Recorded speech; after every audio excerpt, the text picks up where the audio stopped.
네, 안녕하십니까. 2020년 장기요양 신중년 일자리 사업을 여러분과 함께 강의를 맡게 될 국민건강보험공단 요양심사실에서 근무하는 정성훈 과장입니다. 여러분과 인연이 맺게 되어 너무나 반갑습니다. 자, 2020년도 장기요양 신중년 일자리 사업에 관해서 말씀드리면요. 사업 계획에 대해서 말씀드리겠습니다. 정부의 일자리 정책은 보건복지부가 관장을 하죠. 보건복지부에서는 어르신들이 활기차고 건강한 노후 생활을 할 수 있도록 다양한 일자리 사회 활동을 지원하며 노인 복지 향상에 기여하는 것을 목적으로 하고 있습니다. 그래서 정부의 일자리 정책은 공공형과 민간형 그리고 사회 서비스형으로 되어 있는데요. 본 사업은 사회 서비스형으로 보시면 되겠습니다. 그리고 노인 일자리 정책은 65세 이상 어르신에 대해서 참여가 가능하지만 사회 서비스형을 비롯한 일부 사업에 한하여 만 60세 이상으로 규정하고 있습니다. 그래서 저희 국민건강보험공단에서도 2020년도 장기요양 신중년 일자리 사업이라고 명칭을 하게 되었습니다. 그러면 보건복지부의 정부 일자리 정책의 목적에 맞추어서 국민건강보험공단에서는 정부의 일자리 정책에 선두적으로 역할을 수행을 하고 또 그리고 재가급여 전자관리 시스템을 이용하는 장기요양 기관의 선제적 대응을 하기 위해서 이 사업에 참여를 하게 되었습니다. 이 사업은 국비 50% 그리고 지방비 50%에서 지자체에서 집행하는 사업으로 시행을 하고 있습니다. 추진 경과에 대해서 말씀드리면요.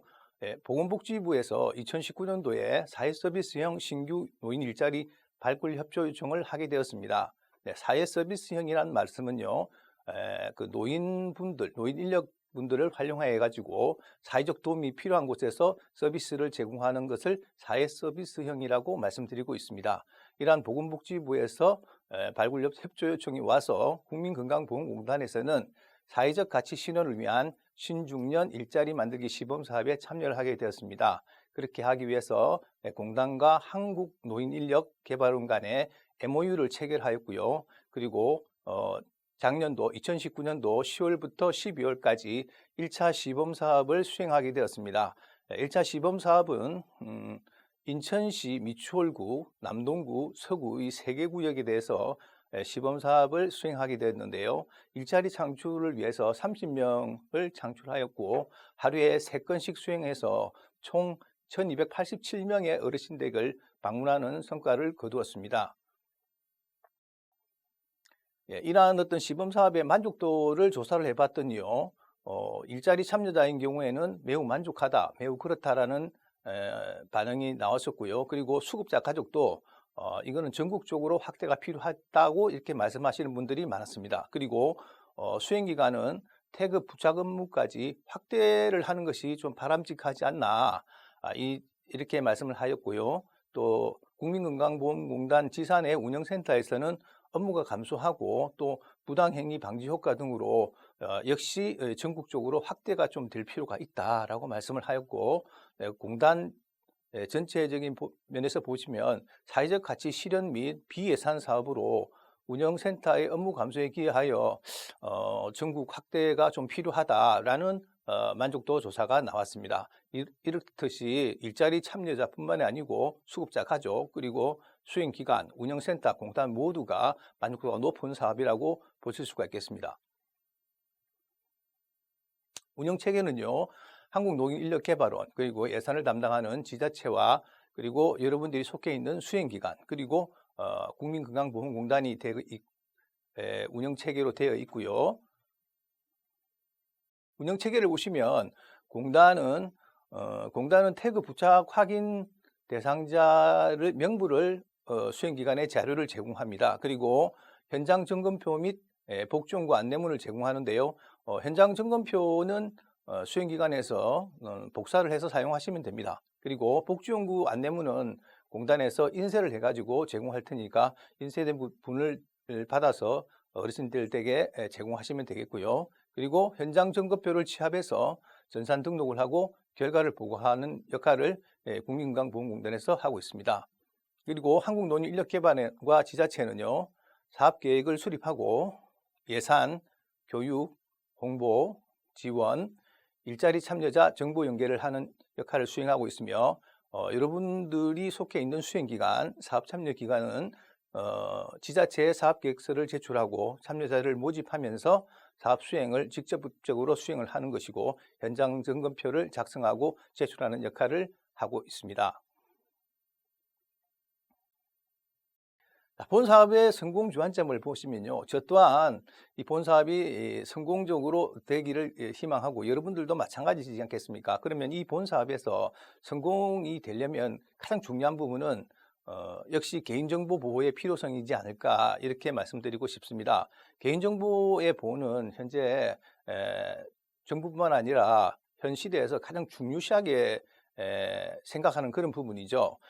이 본 사업도 역시 개인정보 보호가 상당히 중요하다고 생각합니다. 그래서 개인정보 보호에 관한 지침이 준수되어야 된다고 생각하고요. 그에 따라서 매 분기 개인정보 교육을 실시를 하고 분기별로 개인정보 처리 현황도 점검하는 등의 개인정보 보호가 필요합니다. 그리고 위탁 종료 시에는 처리 현황 점검 마무리까지 이러한 개인정보의 보호가 필요하다는 것을 성공 주안점으로 꼭 말씀을 드리고 싶었고요. 이러한 사업은 본 사업 같은 경우에는 예산이 수반되는 사업이기 때문에 부정수급이 있어서는 안 됩니다. 그래서 이런 부정수급이 발생이 됐을 때 노인 일자리 부정수급 신고센터가 마련되어 있습니다. 그래서 한국노인인력개발원 홈페이지에 보시면 노인 일자리 부정수급 신고센터가 있습니다. 전화번호는 1577-7730이고요. 신고자에게는 확인된 부정수급액의 1% 그리고 최고 200만 원까지 보상금을 지급하고 있습니다. 자, 근로조건을 보시면요. 참여 자격은 장기요양보험 수급 서비스 보조 교육을 이수한 만 65세가 아니고 60세죠. 만 60세 이상 지역 주민이면 참여가 가능하다고 보실 수가 있겠습니다. 그리고 보조교육으로 한 5시간 정도의 보조교육이 있는데요. 보조교육은 한국노인인력개발원과 국민건강보험공단이 교육을 시행합니다. 그래서 한국노인인력개발원에서는 사업이해 안전 및 소양교육을 교육을 시키고요. 국민건강보험공단에서는 노인장기요양보험제도의 이해, 그리고 재가급여 전자관리 시스템에 대한 이해, 그리고 또 개인정보 보호 교육, 이렇게 해서 한 3가지 정도의 교육을 여러분들에게 실시하고 있습니다. 이러한 교육을 이수를 하여야만이 이 사업에 참여하실 수 있는 자격이 주어진다고 말씀드릴 수가 있겠습니다. 그러면 근무 시간에 대해서 말씀드리면요. 이 근무 시간은 주 15시간입니다. 그래서 월, 화, 수, 목, 금, 토일 일주일 동안 3일만 가시면 됩니다. 일주일에 3일. 그리고 하루에 한 5시간 정도로 보는데요. 이것은 한 3집을 방문하는 시간을 평균 잡아서 봤을 때, 시범사업에서 평균 잡아봤을 때 한 5시간 정도가 소요된다라고 우리 시범사업에서 나왔던 시간을 말씀드린 겁니다. 그래서 일주일 중에서 3일, 그리고 그 하루에 5시간, 그래서 일주일은 15시간이죠. 그리고 그런 4주기 때문에 월 60시간 정도의 근무 시간이 필요하다고 보실 수가 있겠습니다. 자, 인건비는 여러분들 인건비 좀 중요하시죠? 네, 인건비는 월 71만 2천 원 정도가 됩니다. 그게 71만 2천 원에다가 주휴수당은 여기 포함이 되어 있는데 연차수당은 별도로 지급을 한다고 생각하시면 되겠습니다. 네, 그리고 2인 1조로 구성하여 관내 수급자 어르신 댁을 방문하는 일을 하시게 될 것입니다. 여태까지 추진 계획을 보시면요. 이제 사업 설명회 및 수행 기간을 선정을 했는데요. 사업 설명회는 작년에 이렇게 했습니다만 수행 기간 선정은 올해 2020년도부터 선정을 하고 있는데요. 2020년 4월 7일, 오늘 4월 7일이죠. 2020년 4월 7일 현재 전국에서 31개 기관 약 298명이 선정이 되었습니다. 그리고 국민건강보험공단 내에서 건강보험연구원이 있는데요. 주로 박사분들, 이런 연구원들이 주로 이렇게 근무하시는 곳인데, 건강보험연구원에서도 이 본사업과 관련한 업무 수행에 대하여 서로가 협의를 하는 어떤 그런 절차를 가지고 있습니다. 그리고 올 1월 달에 업무 매뉴얼을 작성하였고요. 그리고 국민건강보험공단 지사 노인장기요양보험 운영센터 지사 직원을 대상으로 해서 2020년도 장교양 신중년 일자리 사업에 대해서 이 사업이 어떠한 사업인가에 대한 설명회도 개최를 하였습니다. 네, 그래서 이제 운영센터에서는 전국의 운영센터에서는 이 2020년도 장교양 신중 일자리 사업이 무엇인지는 이제 좀 알고 있다고 보시면 되겠고요. 이제 그리고 업무 협약 체결은 국민건강보험공단 지사장님과 그리고 수행기관장님 대표분들이 업무 협약을 체결하는데요. 3월 달부터 현재 4월까지 계속 체결을 하고 있는 것이라고 보고 있으며 약 한 30개 기관 중에서 현재 한 22개 곳 정도가 업무 협약 체결이 마무리가 됐고 이제 몇 곳 안 남았습니다. 거의 업무 협약은 거의 체결이 다 되어 가고 있는 중이라고 보시면 되겠고요. 그리고 오늘 원래는 이 오프라인으로 여러분과 직접 만나서 참여자 교육을 이렇게 해야 되지만 여러분도 아시겠지만 요즘 코로나19 바이러스로 인해 가지고 사이버 강의를 어쩔 수 없이 하게 되어서 이렇게 하게 됐는데 이 참여자 교육 및 그리고 또 수행기관과 운영센터 업무 추진 사항 공유에 대해서는 4월에서 5월 달까지 이렇게 공유를 하는 시간을 갖도록 하겠습니다. 그리고 나서 이런 어떤 교육과 수행기관과 운영센터 간의 공유사항이 끝나면 사업을 추진할 예정이고요. 참여자 만족도 조사 및 사업 추진 결과는 한 12월 달에 만족도 조사까지 할 예정으로 되어 있습니다. 자, 이상으로 2020년도 장교양 신중년 일자리 사업에 대한 개요 부분에 대해서 설명을 드렸고요. 오늘의 교육 내용은 큰 타이틀로 보면 여러분들이 하셔야 될 일을 설명하는 것이죠. 그 중에서 첫 번째로는 노인 장교양 보험이 무엇인지에 대해서는 아셔야 될 필요가 있습니다. 그래서 첫 번째 시간으로는 노인 장교양 보험의 이해라는 부분에 대해서 여러분들께 설명하는 시간을 가질 거고요. 두 번째 시간으로는 여러분들이 확인해야 할 수급자 어르신들에게 방문해서 확인해야 할 태그라고 하죠. 재가급여 전자관리 시스템 RFID가 무엇인지 그런 RFID에 대한 이해 부분이 좀 필요할 것 같고요. 그리고 마지막으로 제가 서두에도 가장 이 사업의 주안점으로 생각하고 있는 개인정보 보호에 대한 교육까지 약 이렇게 3가지의 교육 내용을 여러분들과 함께 공부를 해볼 생각입니다. 네, 사회적 가치 실현을 위한 2020년 장기요양 신중년 일자리 사업의 첫 번째 시간 노인 장교양 보험의 이해 부분입니다. 네, 목차를 보시면요. 노인 장기요양 보험 제도의 전체적인 개요가 어떤 것이고 그런 장기요양 보험 제도에 대한 소개 부분을 좀 해드려야 될 것 같고요. 그리고 급여 이용은 어떻게 할 것이며 본인 부담금은 어떻게 되는지에 대해서 설명을 조금 드리고 그리고 또 노인 장기요양 보험 제도에서 요양보호사의 역할은 무엇인지에 대해서 여러분들과 이야기를 나눌 생각입니다.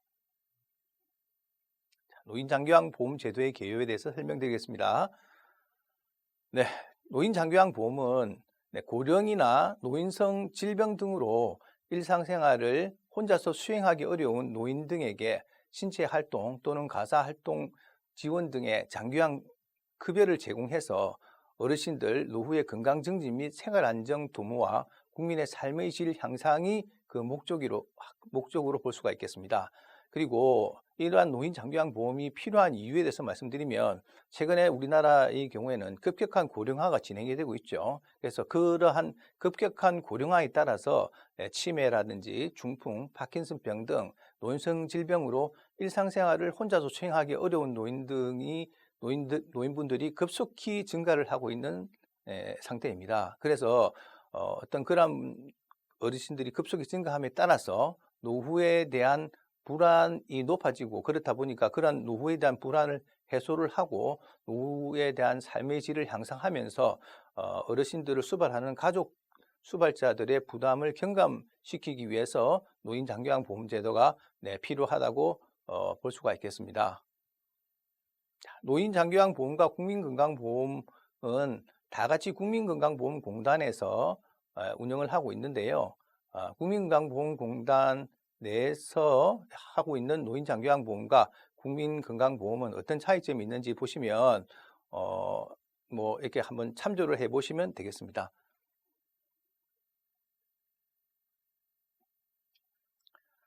노인장기요양보험에 대해서 연역을 한번 살펴보기로 하겠습니다.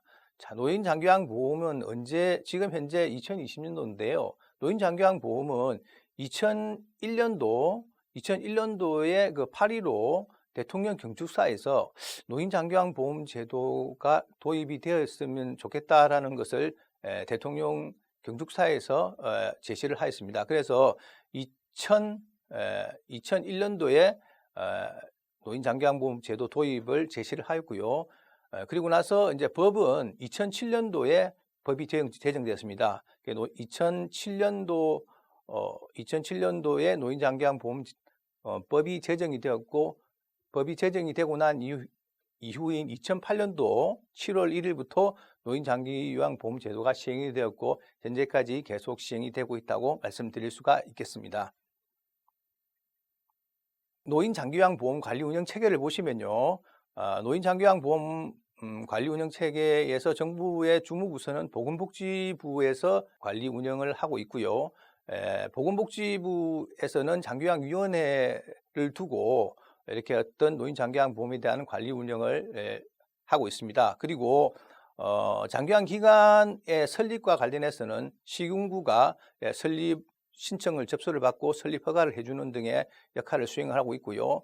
장기요양기관에서 어르신들에게 수급자에게 서비스를 제공하고 나면 급여 비용에 대해서 청구는 국민건강보험공단이 하게 되고요. 국민건강보험공단에서는 청구한 내용을 심사를 하고 비용을 지급하는 그러한 관리 운영 체계로 구성이 되어 있습니다.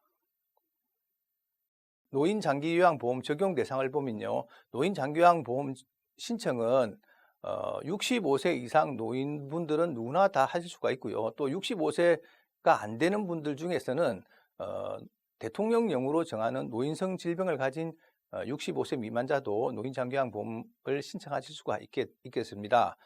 주로 이제 그 대통령령이 정하는 노인성 질병에는 치매라든지 뇌경색, 뇌출혈, 파킨슨병 등을 지칭하는 질병을 말씀드리는 것입니다. 그리고 그런 어떤 어르신들이 신청을 하게 되면 장기요양 등급판정위원회에서 등급판정 기준에 따라서 장기요양 등급을 받는 자를 수급자라고 이야기를 하고 있습니다. 그러면 장기요양 급여 이용에 대한 절차를 보시면요, 어르신들이 신청 대상자가 인정 신청을 하게 됩니다. 그러면 공단 직원들이 가서 인정조사를 하게 되겠죠.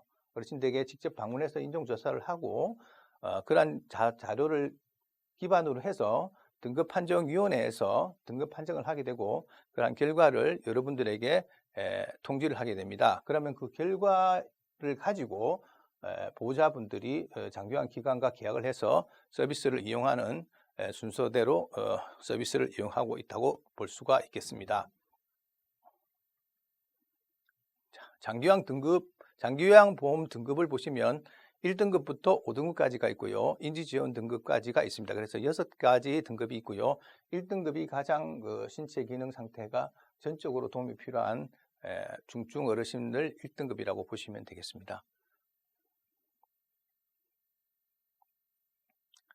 노인장기요양보험의 급여 종류를 보시면요. 현물급여와 현금급여가 있습니다.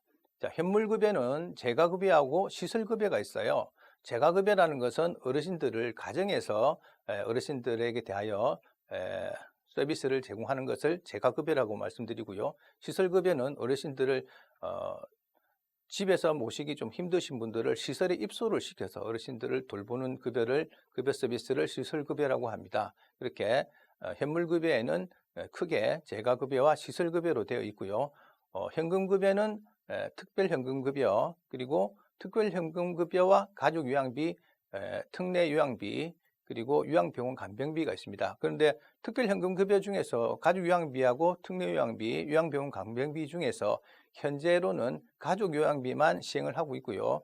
현재 특례요양비와 요양병원 간병비는 현재 시행을 하고 있지는 않습니다. 그 부분에 대해서는 나중에 제가 조금 더 자세히 설명을 드리도록 하겠습니다.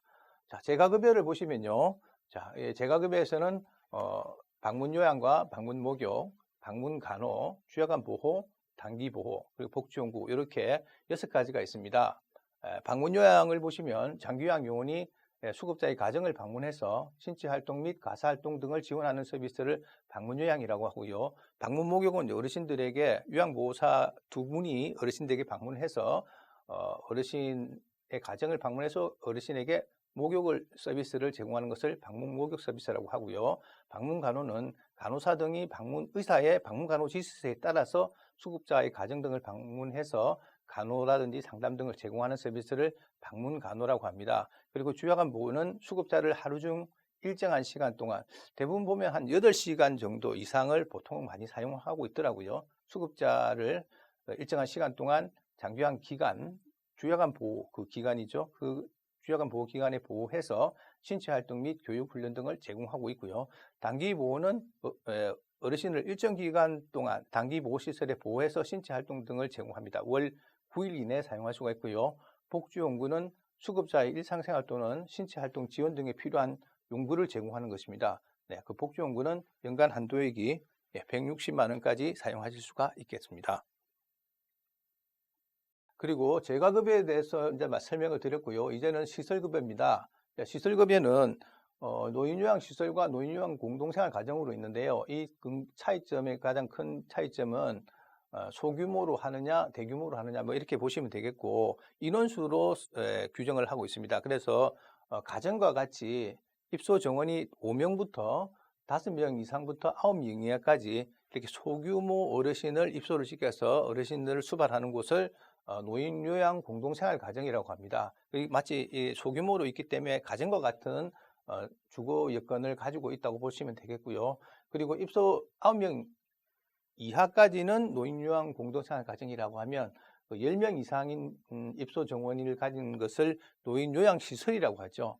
그래서 조금 노인요양 공동생활 가정보다는 조금 입소 정원이 더 많다고 보시면 되겠습니다. 그래서 입소 정원이 10명 이상인 시설은 노인요양시설이라고 보시면 되고 시설급여에는 이 2가지가 있다고 말씀드리겠습니다. 그리고 특별현금급여에는요.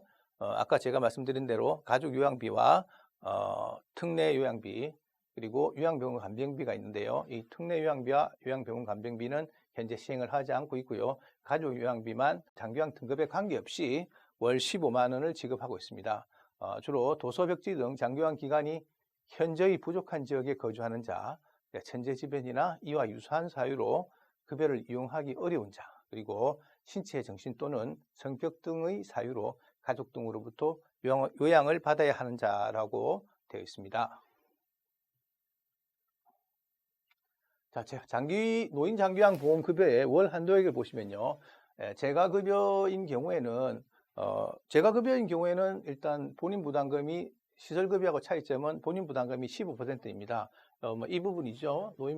본인 부담이 15%, 시설급여는 본인 부담이 20%입니다. 15%와 20% 차이점이 있고요. 2020년도 1월 기준입니다. 이거는 매년 수가가 변동이 되고 있습니다. 그래서 2020년도 1월 기준이라 하면 2020년도에는 이 수가가 큰 변화 없이 2020년도 계속 이 수가가 지급이 된다고 보시면 되겠고요. 1등급은 가장 와상 상태인 어르신들을 수발하는 것이기 때문에 월 한도액이 조금 다른 등급보다 조금 많습니다. 그래서 가장 어려운 환자 어르신들을 수발하기 때문에 149만 8,300원이 월 한도액으로 책정이 되어 있습니다. 그리고 2등급은 133만 1,800원 이렇게 순으로 월 한도액이 정해져 있고요. 가장 경증인 인지지원 등급인 경우에는 56만 6,600원으로 월 한도액이 책정이 되어 있다고 말씀드릴 수가 있겠습니다. 네, 그리고 시설급여에 대해서는 아까 제가 설명드린 차이점은 본인 부담이 20%였죠. 결국 100%가 되려면 나머지 부담은 공단에서 80%를 부담한다고 보실 수가 있겠고요. 노인요양시설이 조금 더 아까 그 인원 정원수가 조금 크다고 했죠. 그래서 10명 이상이기 때문에 좀 큽니다. 규모가 좀 크기 때문에 비용도 조금 더 노인 공동생활 가정보다는 조금 더 많이 부담을 한다고 볼 수가 있겠고요. 그래서 노인요양시설 같은 경우에는 결국 그래도 역시 1등급이 가장 수발하기 힘들기 때문에 어르신 1등급인 경우에는 79,990원을 대가 있고요. 그리고 2등급은 65,870원으로 되어 있습니다. 이렇게 해가지고 이런 하루당 급여 비용에 대해서 월간 일수 30일이면 30일 이렇게 곱하면은 이 시설급여의 총액을 월 한도액을 산정하실 수가 있겠습니다. 그리고 장기요양보험은 여러분들의 보험료로 운영이 되고 있기 때문에 보험료를 꼭 납부를 좀 해주시기 바란다는 의미에서 장기요양보험료 6회 이상 체납이 될 경우에는 건강보험료 체납 등에 대한 장기요양급여의 제한이 될 수 있다는 점을 상기하시고 보험료 납부를 좀 잘 해주시기 바랍니다. 노인장기요양보험 재원에 대해서 약간 말씀드리겠습니다. 노인장기요양보험 재원은요, 장기요양보험료가 얼마냐면 저희들이 내고 있는 건강보험료가 있죠. 건강보험료의 10.25%입니다. 만약에 장기요양보험료가 뭐 10,000원이라고 하면 10,000원이라면 장기요양보험료는 약 그 10.25%인 1,025원 정도가 된다고 볼 수가 있겠습니다. 그리고 국고지원금은 보험료 예상 수입액의 20% 정도의 상당액이 국고가 지원이 되고 있고요. 그리고 국가하고 지자체가 부담하는 경우에는 의료급여 재정에 대한 부분에 대해서는 국가와 지자체가 부담을 하고 있습니다. 자, 그리고 아까 제가 설명드린 본인 부담금이 어떻게 되는지 가장 어르신들은 궁금하시는데요. 재가급여인 경우에는 15%, 시설급여는 20%가 되겠습니다. 그러나 국민기초생활수급자, 국민기초수급권자는 본인 비용이 한 푼도 들지 않습니다. 전부 다 국가 지자체에서 부담을 하고 있습니다. 그리고 보험료가 일정 보험료 수준 이하로 되시는 분들에 대해서는 감경을 해드리고 있습니다. 그래서 재가급여인 경우에는 6%에서 9% 정도, 그리고 시설급여에는 8%에서 12% 정도로 본인 부담금이 납부가 된다고 보시면 되겠습니다. 자, 장기요양보험 제도의 개요 부분은 이제 마치게 되고요. 노인장기요양보험 제도에 대한 소개를 조금 해드리도록 하겠습니다. 자, 노인장기요양보험이란 일상생활을 혼자 하기 어려운 노인 등에게 신체, 가사, 인지활동 지원 등의 급여를 제공해서 어르신들의 노후 생활의 안정과 어르신을 수발하는 그 가족의 부담을 덜어주는 제도라고 할 수가 있겠습니다. 아까 말씀드렸지만 2008년도에 처음 시행되었을 때 약 한 21만 명 정도가 노인장기요양보험 혜택을 받았는데요. 2019년도 12월 기준으로 약 77만 명의 어르신이 노인장기요양보험의 혜택을 받고 있고, 계속 해마다 노인장기요양보험의 혜택을 받고 있는 어르신은 계속 증가하고 있다고 보실 수가 있겠습니다. 노인장기요양보험을 이용할 때에는 어떠한 절차로 이용하실지 궁금하셨죠? 자, 어떻게 이용하신가 보면요. 어르신이라든지 또는 어르신의 보호자분들이 국민건강보험공단에 장기요양 인정 신청을 하시게 됩니다. 그러면 인정 신청을 하게 되면 국민건강보험공단 직원이 어르신 댁에 직접 방문을 해서 인정조사를 하게 됩니다. 인정조사를 하면서 어르신의 신체 기능이라든지 인지 기능 상태를 확인을 하게 되고요. 그런 어떤 인정조사가 끝나고 나면 어르신들에게 혹은 또 뭐 어르신 보호자분들이 주로 되겠죠. 어르신 보호자분들에게 의사소견서를 제출할 것을 안내를 해드립니다.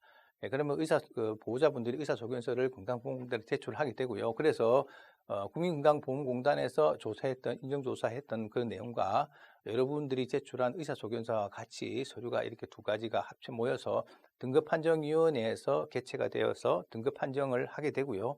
등급판정을 하게 되고 나서 결과가 통지가 됩니다. 그리고 여러분들이 그 결과가 통지된 것을 여러분들의 수급자 어르신들의 가족분들이 받으시면 그러한 결과를 가지고 장기요양기관에 가셔서 장기요양기관과 계약을 해서 급여를 이용하시는 순서로 서비스를 이용하실 수가 있겠습니다.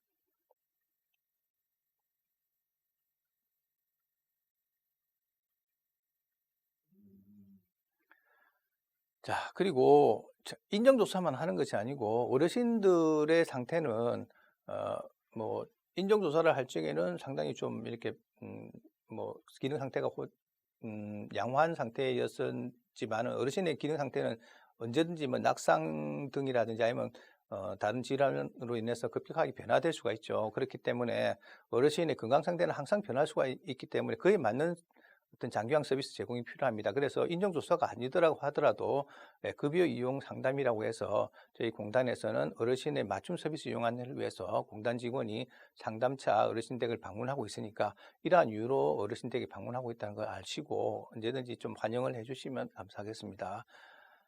그리고 뭐 상담 주요 내용은 뭐 여러분들이 아시다시피 어르신의 뭐 기능 상태가 어떻게 변화되었는지, 그리고 예를 들어서 뭐 예전에 인정조사 할 때는 잘 걸어 다니셨는데 현재는 뭐 이렇게 낙상이 돼서 이제 걸어 다니지 못하시면 뭐 이제 누워 계시면은 뭐 전동 침대라든지 이런 것들이 필요하겠죠. 그런 어떤 기능 상태와 욕구가 이제 변동이 되면 그러한 기능 상태와 욕구에 따라서 어르신들에게 서비스를 제공하는 것을 안내를 해드리기 위해서 상담을 하는 것이죠. 그래서 어르신의 기능 상태 및 욕구 파악이 필요하고요.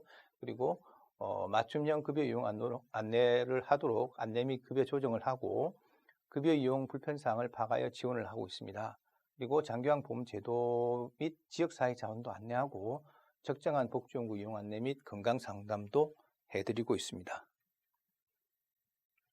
그리고 가족 상담 지원 서비스라고 해서 어르신들을 수발하는 가족분들이 대부분 보면 우울이라든지 감정적인 어떤 디프레션이 좀 심한 경우가 많이 있습니다. 그런 분들을 위해서 그러한 가족자들을 위해서 우리 건강보험공단에서는 공단 직원 중에서 정신건강 전문 요원이 이렇게 가족 상담을 지원 서비스를 제공하고 있습니다.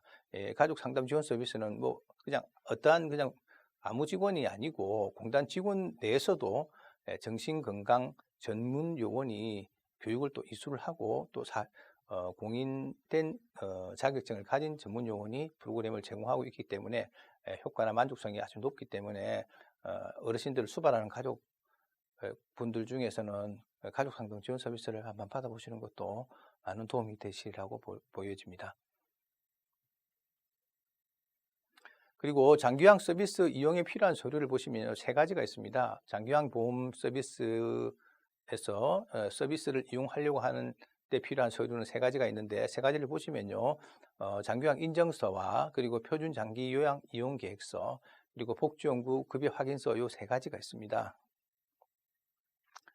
장기요양 인정서를 보시면 내가 지금 현재 내 이름은 어떻고 내가 지금 몇 등급이고 어떠한 서비스를 지금 받을 수가 있고 유효기간이 언제이고 언제부터 언제까지 어떠한 서비스를 받을 수 있다, 이런 것들을 확인할 수 있는 뭐 증서라고 보시면 되겠고요. 장기요양 인정서에서는 내가 지금 몇 등급인지, 그리고 유효기간은 언제인지, 그리고 급여 종류 및 내용은 무엇인지를 확인하실 수가 있으니까 장기요양 인정서에서는 이러한 내용을 확인하시면 되겠습니다. 그리고 표준 장기요양 이용 계획서를 보시면요. 어르신들에 따라서 어르신의 기능 상태가 전부 다 다르죠. 어르신의 기능 상태에 따라서 어르신들 그 개개인의 어르신이 이 장기요양 급여를 이용했을 때 얻을 수 있는 효과라든지 그런 문제 해결 및 목표 달성을 위해서 어르신에게 제공되어야 할 것들을 전문가인 우리 건강보험공단 직원이 이렇게 작성을 한 겁니다. 그래서 이런 부분의 표준 장기요양 이용 계획서가 반드시 필요하고요.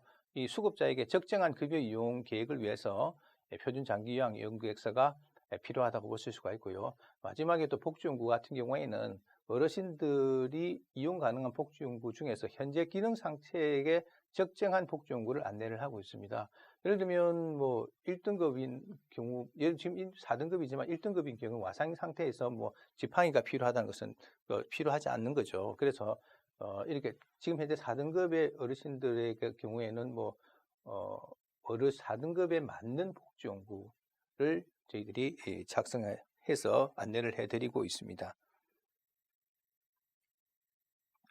표준 장기 이용 계획서는요, 어르신 수급자의 기능 상태 및 욕구 등에 따라서 수급자가 적정 급여를 원활하게 이용할 수 있도록 공단에서 어르신별로 구체적인 장기요양 급여 이용 계획을 수립하여 제공하는 계획서입니다.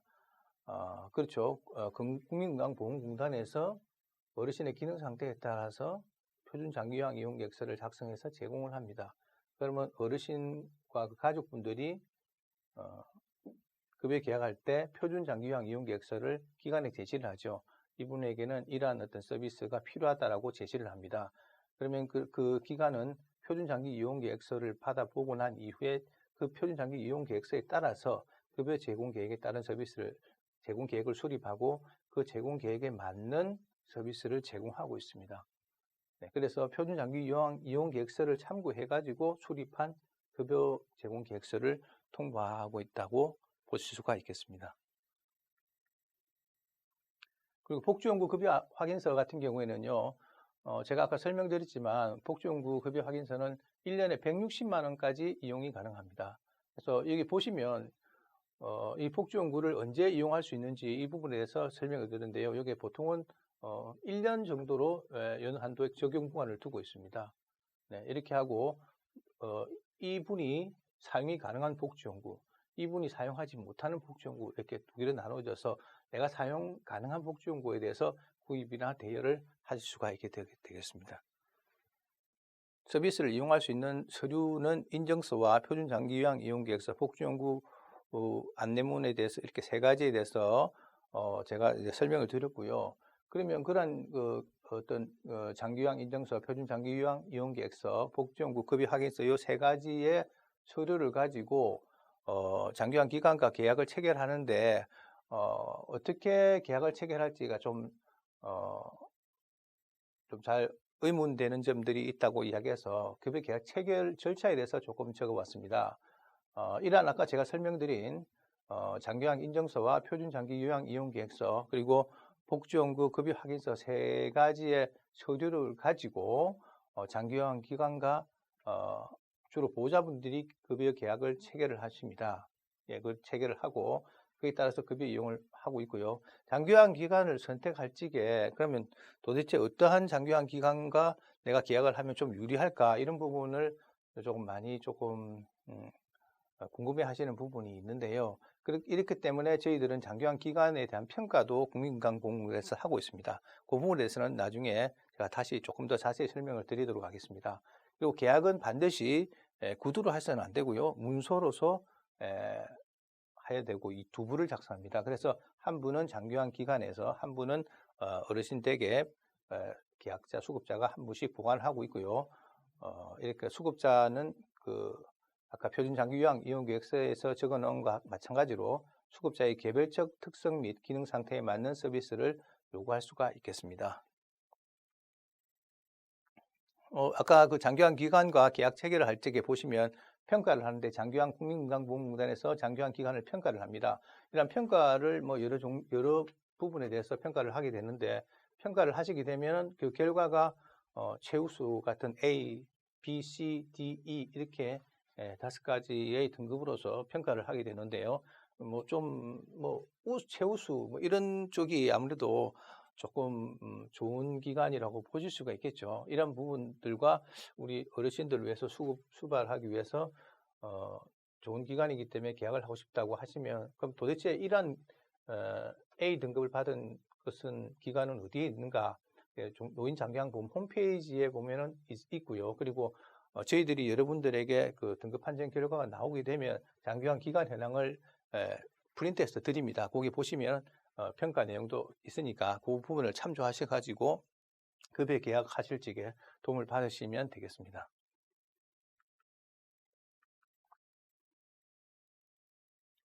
자, 그리고 아까 제가 설명한 대로 노인 장기요양 보험은 등급이 1등급부터 5등급까지가 있고요. 그리고 인지지원 등급이 있습니다. 그래서 총 6가지 등급이 있는데요. 등급별로 도대체 이용 가능한 급여 종류는 어떤 것이 있는지가 좀 궁금하실 겁니다. 그래서 설명을 드리면요. 1등급하고 2등급까지는 관계없이 재가급여와 시설급여를 다 이용하실 수가 있습니다. 그러나 이제 3등급부터 4등급, 5등급은 부득이한 경우에만 시설급여가 인정이 되고 대부분 재가급여만 서비스를 받고 있습니다. 부득이한 경우는 나중에 조금 자세히 설명을 드리는데, 특별하게 어르신들을 수발하기 힘든 어떤 환경 내지는 어떤 그런 부분에 대해서만 시설급여가 인정이 되고, 대부분 제 집에서 서비스를 받게 되고, 중증인 1등급과 2등급은 일단 부득이한 경우가 아니라고 하더라도 시설급여를 이용하실 수가 있겠습니다. 그리고 인지지원 등급은 주야간보험만 이용하실 수가 있다고 보시면 되겠고요. 치매가 있으신 분들은 전부 다 치매가족휴가제를 이용하실 수가 있습니다. 그리고 복지연구도 다 1등급부터 인지지원 등급까지 모두 다 이용하실 수가 있고요. 그리고 특별현금급여는 아까 제가 설명한 대로 가족요양비만 이용하실 수가 있다고 보시면 되겠습니다. 인지지원 등급은 치매 진단을 받으신 어르신들 중에서 여기서 가장 경증인 어르신을 이라고 보시면 되는데, 물론 치매란 병이 경증은 아니죠. 그렇지만 어쨌든 인지지원 등급이 상대적으로는 가장 낮은 등급이라고 볼 수가 있는데요. 이러한 어르신들은 인지지원 등급 이용 가능 급여는 주야간보호를 이용을 할 수가 있죠. 주야간보호원에서 치매 진단실도 이용할 수가 있고요. 네, 이렇게 복지연구도 같이 연간 160만 원까지 이용이 가능하다고 보실 수가 있겠습니다. 장기요양보험 제도 소개는 아까 제가 설명을 드렸기 때문에 조금 넘어가도록 하겠습니다. 자, 복지연구를 보시면요, 여러분들이 복지연구가 이제 좀 궁금하실 것 같은데요. 복지연구에는 크게 그 구입 품목과 대여 품목으로 두 가지로 나누고 있습니다. 구입 품목과 대여 품목의 차이점을 보시면, 구입 품목은 조금 이렇게 좀 작은 물품들이 주로 대부분 구입을 하는 거고요. 큰 물건들, 이런 것들은 조금 대여를 하는 쪽으로 보시면 되겠습니다. 구입 품목 같은 경우는 한번 쓰고 소모품으로 이렇게 쓸 수 있는 것들, 그러니까 다른 사람들이 다시 쓰기 힘든 것들, 그런 품목들이 구입 품목이 될 수가 있는데요. 이동 변기라든지 미끄럼 방지용품, 욕창 예방 방서, 그리고 성인용 보행기, 안전 손잡이, 간이 변기, 자세 변환 용구, 목욕의자, 지팡이, 요실금 팬티 등 아주 조금 작은 복지용구라든지 일회용, 소모용 어떤 복지용구는 전부 다 구입을 하실 수 있도록 해놨고요. 상대적으로 조금 큰 대여 품목을 보시면 한번 쓰고 버리면 좀 아까운 것들, 엄청나게 소독을 합니다. 그래서 완전 소독을 해서 여러분들이 거의 새 것과 거의 진비합도록 해서 대여를 하고 있는데요. 제품을 보시면 수동 휠체어라든지 주로 전동 침대, 수동 침대, 그리고 이동 욕조, 목욕 리프트, 그리고 배 감지기, 경사로 이런 등이 있습니다. 배 감지기는 여러분들 아시죠? 치매 어르신들이 길을 잃고 이렇게 해서 또 어르신들을 잃어버리고 이렇게 하는 경우가 많이 있기 때문에 어르신들의 배회 감지기를 하는 그런 제품입니다. 비용은 한 5,000원 내외로 월 임대 한 5,000원 선이라고 제가 알고 있습니다. 그리고 경사로는 휠체어에 계단 같은 걸 올라갈 때 좀 힘드시다 이렇게 해가지고 이렇게 좀 일찍에 계단에 경사로를 이렇게 이용하시는 그런 어떤 복지용구가 경사로라고 보실 수가 있고요. 구입 또는 대여 품목으로는 욕창 예방 매트리스가 있습니다. 네, 복지용구 품목 및 이용 기준은요, 1년에 연 160만 원까지 복지용구를 이용할 수가 있습니다. 그리고 구입 개수 제한 품목이 있는데요. 보통 보시면 그 성인 같은 경우에는 양말을 갖다가 한 달에 한 개 내지 두 개만 있으면은 이렇게 서로 갈아 쓰지 않습니까? 근데 어르신들은 거의 대부분 걷지를 잘 못 하시고 그러니까 거의 1년에 한 6컬레 정도면은 어느 정도 사용을 하는데, 예전에는 이게 월 한도 160만까지니까 이걸 6컬레가 아니고 10몇 컬레, 20몇 컬레 이렇게 사서 나눠 신고 이렇게 하는 경우들이 많이 발생이 되더라고요. 그래서 이렇게 그러한 어떤 것을 조금 제한을 해서 어르신들에게는 1년간 충분히 사용할 수 있는 개수라고 보시면 됩니다. 안전 손잡이 4개, 미끄럼 방지용품 6컬레, 그리고 미끄럼 방지 매트 및 방지액 5개, 그리고 간이변기 2개, 자세 변환 용구 5개, 요즘급 팬티 4개로 이렇게 해서 이런 부분에 대해서는 조금 제한을 해두었습니다. 그리고 또 해마다 이렇게 또 구입을 하시면 되겠습니다. 내구 연한 품목은 연 한도액과 관계없이 한 개 제품만 구입되어 가능하고요. 내구 연한 내 훼손 등으로 사용할 수 없을 시에는 복지용구 추가급여 신청서라는 것이 있습니다. 그래서 복지용구 추가급여 신청을 하시면 되고요. 성인용 보행기는 2개까지 구입이 가능합니다.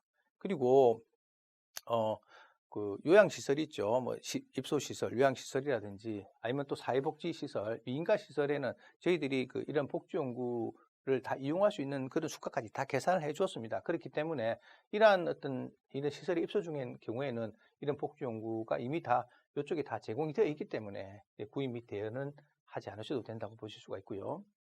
자, 의료기관 입원 중에 전동침대 및 수동침대, 그리고 이동욕조, 목욕 리프트는 대여 불가능합니다. 왜냐하면 의료기관 내에서 다 있는 것들이기 때문이죠. 자, 그리고 시설급여를 보시면 아까 제가 설명하신 대로 입소 정원이 10명 이상인 경우에는 노인요양시설, 그리고 5명부터 9명은 노인 공동생활 가정이라고 되어 있고, 아까 제가 설명을 드린 부분이네요.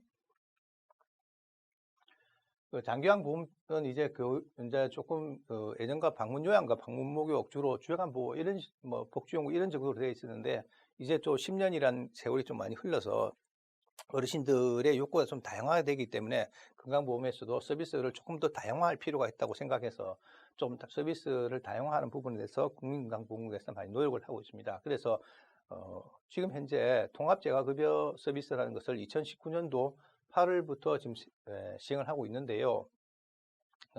이렇게 방문요양과 목욕, 간호, 그리고 주야간 보호 등 이렇게 단절되어 있는 재가 서비스를 수요자 중심으로 통합해서 제공하는 것을 통합재가급여 서비스라고 합니다. 통합재가급여 서비스라고 하고 있고요.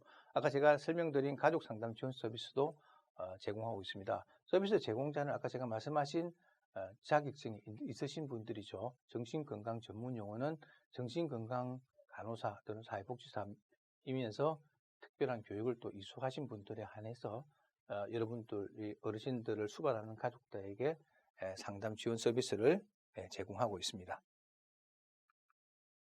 그리고 어르신들 또 이동할 때 좀 많이 어렵다 이렇게 해가지고 이동 지원 서비스를 2019년도 5월부터 12월까지 시범사업으로 운영을 하고 있습니다. 그리고 또 전문 요양실에서는 또 그냥 요양만 이렇게 하다 보니까 간호 부분이 조금 소홀히 된다 이런 어떤 이야기들이 많이 있어가지고요. 2019년 1월부터 전문 요양실이라는 것을 운영합니다. 그래서 요양시설 내에서 의료 및 간호 서비스를 강화해서 만성 중증 환자 수급자에게 체계적인 간호 서비스를 제공하는 어떤 그런 서비스도 제공을 하고 있다고 보시면 되겠고요. 주야간 보호 내에 또 단기간에 보호할 수 있는 단기 보호 서비스도 지금 현재 2019년도 9월부터 12월까지 시범 사업으로 운영을 하고 있습니다. 자, 이런 부분에 대해서 의료와 요양의 연계 기반을 마련했다고 보실 수가 있겠고요.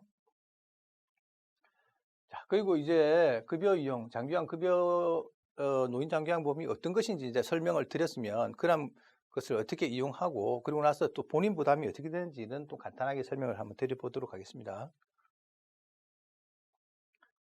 제가 급여 비용은 어쨌든 그 등급 내에서 월 한도액이 딱 정해져 있습니다. 1등급 같은 경우에는 아까 말씀드린 대로 149만 8,300원이라 되어 있는데 이 월 한도액을 벗어나게 되면 초과 비용은 전액 수급자 본인이 부담을 하게 되니까 월 한도액 범위 내에서 이용하실 것을 반드시 좀 주의 깊게 보셔야 될 것 같고요.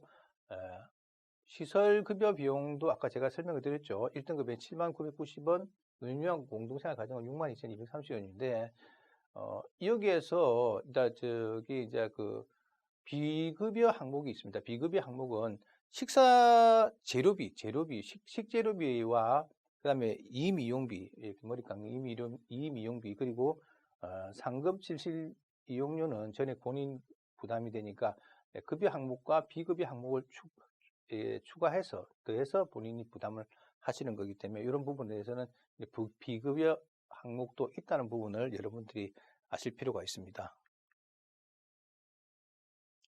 그리고 본인 일부 부담금을 감경을 하고 있는데요. 본인 일부 부담금은 원래가 재가급여는 15%인데 15%인 본인 부담금을 감경 대상자, 그러니까 보험료가 일정 수준 이하인 분들에 대하여 감경을 해주고 있는데 본인 부담금을 6에서 6% 내지는 9%로 이렇게 감경 처리를 해주고 있고요. 타법령에 따른 의료급여 수급자는 본인 부담금의 6%만 부담을 하시면 되겠습니다. 그리고 아까 그때 설명드린 대로 국민기초생활보장법에 따른 의료급여 수급자는 본인 부담금이 전혀 없습니다. 그런 부분에 대해서 말씀드리겠고요. 감경제도에 대해서는 공단은 건강보험료 기준에 따른 본인 부담금 감경제도를 운영하고 있습니다. 그래서 표준장기요양 이용구역서 등에서 본인 부담률을 확인이 가능하고 감경 자격에 따라 본인 부담률이 달라지므로 자격에 대한 자세한 사항은 운영센터 담당 직원에게 확인하시면 되겠습니다. 이 부분에 대해서 본인 일부 부담금이 몇 %인지 이런 부분이 나와 있죠. 자, 본인 일부 부담금을 계산하는 방법에 대해서 설명을 드리면요. 수급자가 월요일부터 금요일까지 보통 월, 화, 수, 목, 금, 주 5일간 서비스를 받는다 치면 주로 뭐 13시부터 15시 30분까지 월 20일을 이용한 경우가 보통 평균적이죠. 이렇게 쓸 수도 있고, 뭐 2시간, 3시간 이렇게 쓸 수도 있는데, 이러한 예에서 보시면, 1시간 30분이기 때문에 150분이 되겠죠. 150분 서비스의 수가가 41,730원입니다. 41,730원을 한 달에 20일을 사용하면 834,600원이 되죠. 이런 834,600원에 대해서 본인 부담률 15%를 곱하게 되면 125,190원이 되죠. 이 부분이 수급자 본인 부담금이 되겠습니다. 그래서 이 전체 금액에서 본인 부담금 15%인 125,190원은 수급자 본인이 부담을 하시고 나머지 80%의 부분에 대해서는 국민건강보험공단에서 부담을 하고 있습니다.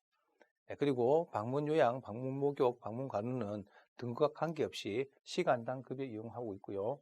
주야간보호 등급별 시간당 급여 이용은 단기보호는 등급별 일자당 급여 이용을 하고 있습니다.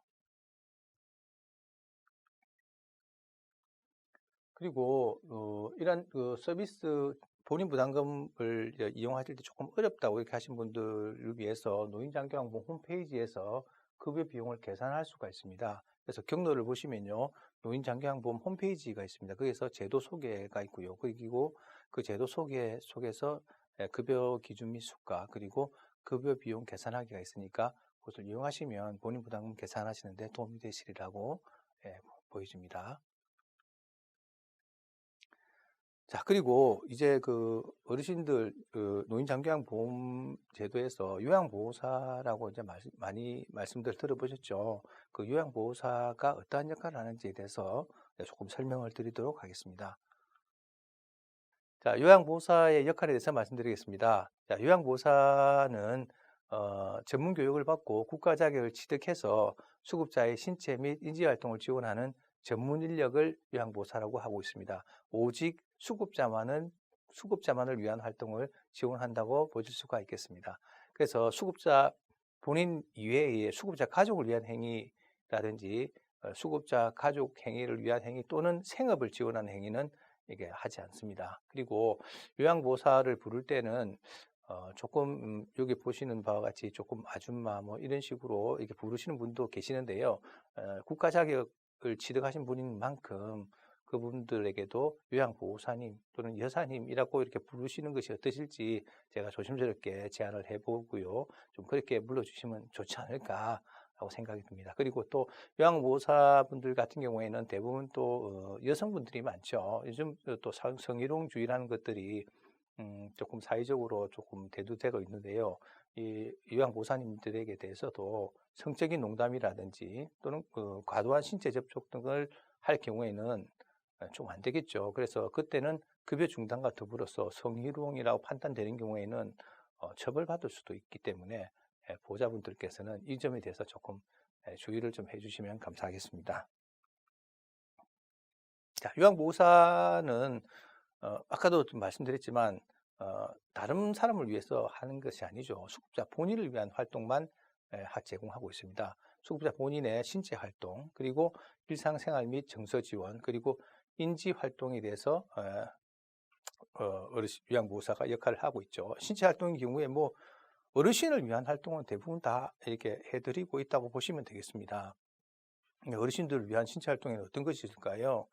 식사 및 뭐 약 챙겨 드리는 거, 그리고 뭐 뭐 세수 양치하고 목욕하고 머리 감기 뭐 이런 것들 좀 다, 그리고 어르신들이 체위 변경이 안 되면 체위 변경까지, 그리고 머리 손질이라든지 옷도 갈아입히고, 근데 화장실을 가시는 것도 보조해 드릴 수가 있고요. 그리고 또 이동 변기 이용도 도움도 드리고, 기저귀 교체까지 이런 어르신들을 위한 신체 활동은 전부 다 요양보호사 선생님들이 해 드리고 있습니다. 그리고 일상생활 및 정서 지원과 또 그리고 인지 활동 부분에 대해서도 요양보호사 선생님들이 다 제공을 한다고 보시면 되겠습니다.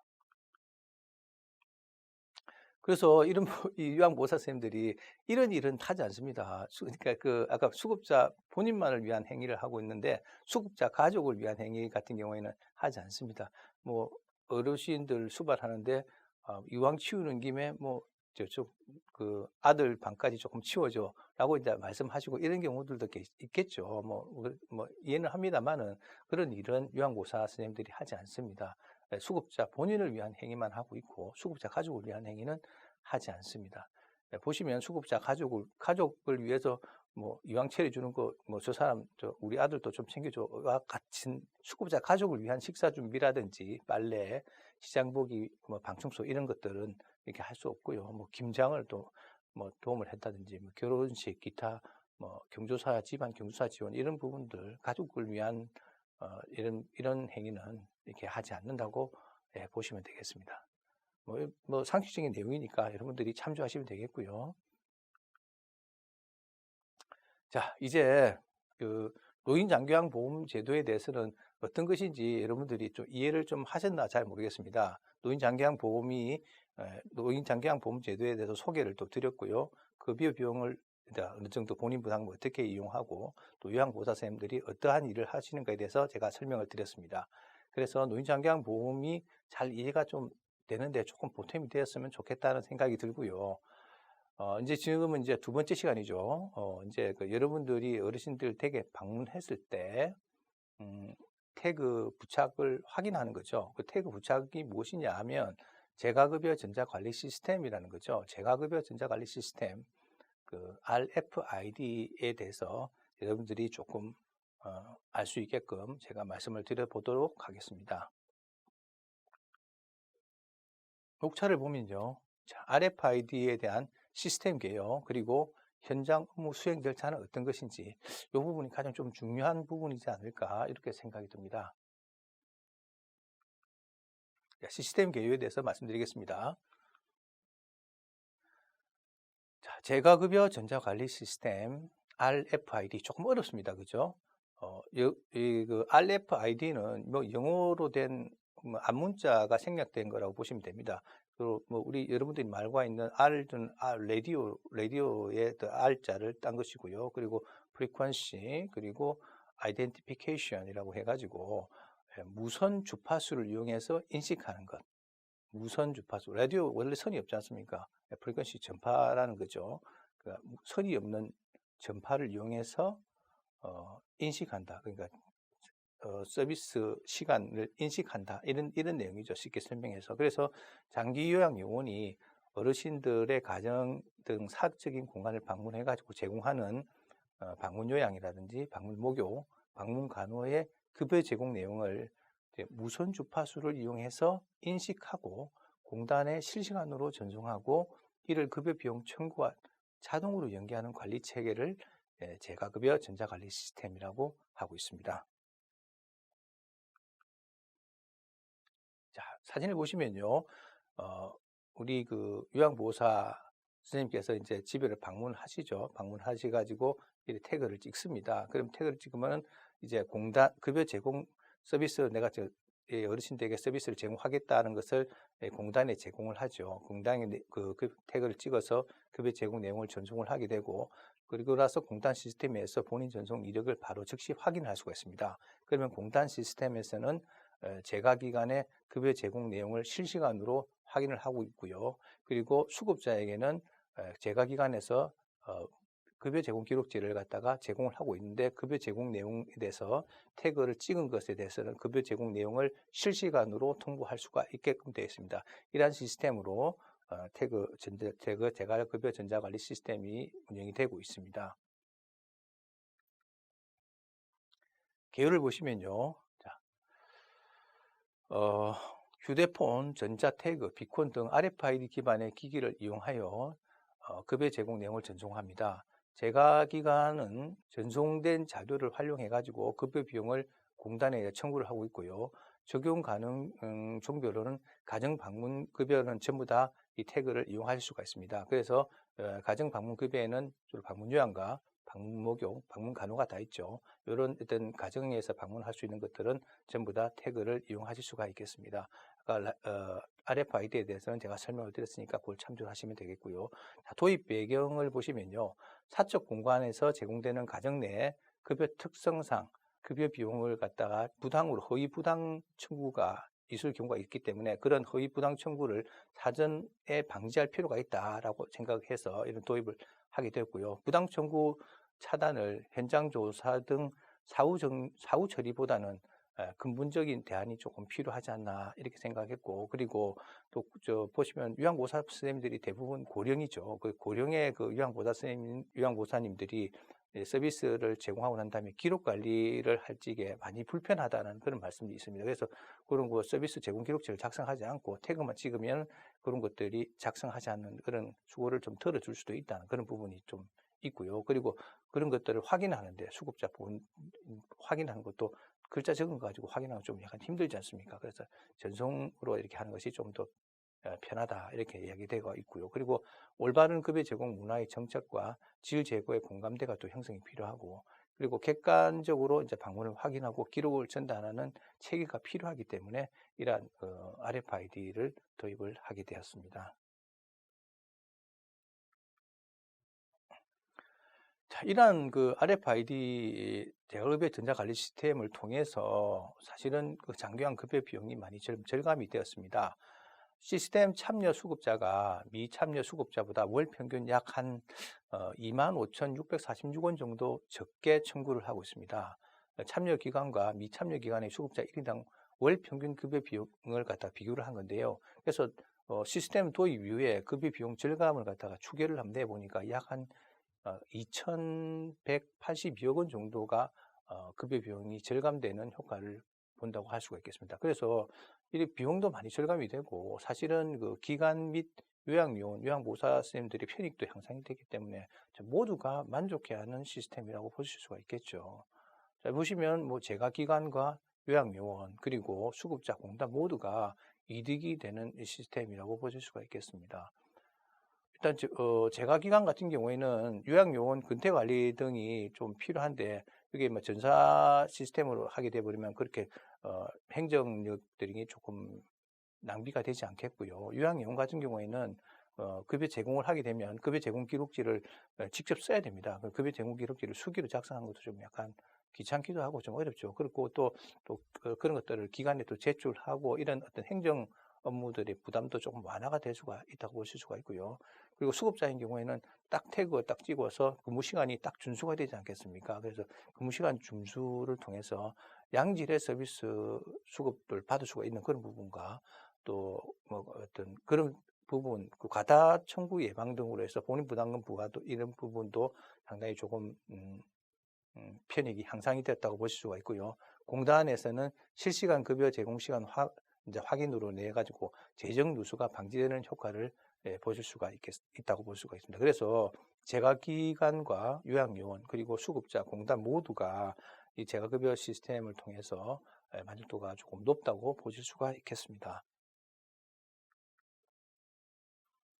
자, 관련 용어 해설을 보는데요.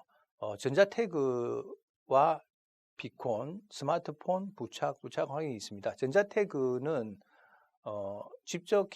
집적회로 IC와 안테나로 구성된 기기로 스마트폰을 통해서 수급자의 정보를 인식하는 전자카드로 수급자 가정에 부착되어 있습니다.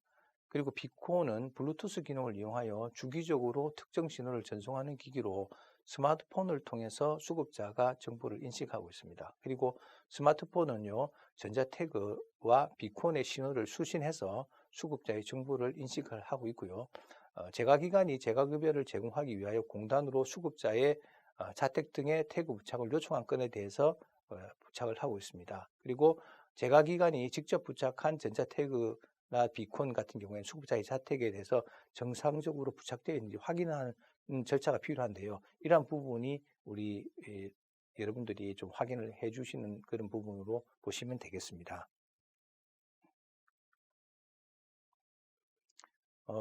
태그 방식과 비콘 방식이 있는데요.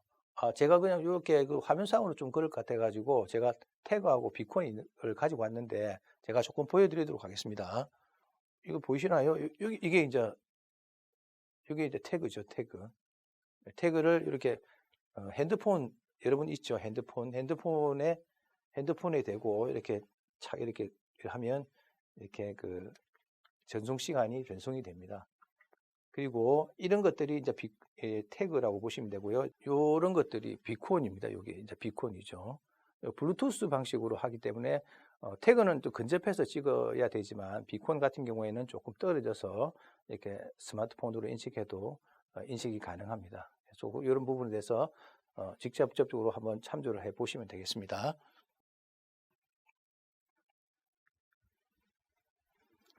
자, 시스템 개요에 대해서 보시면요.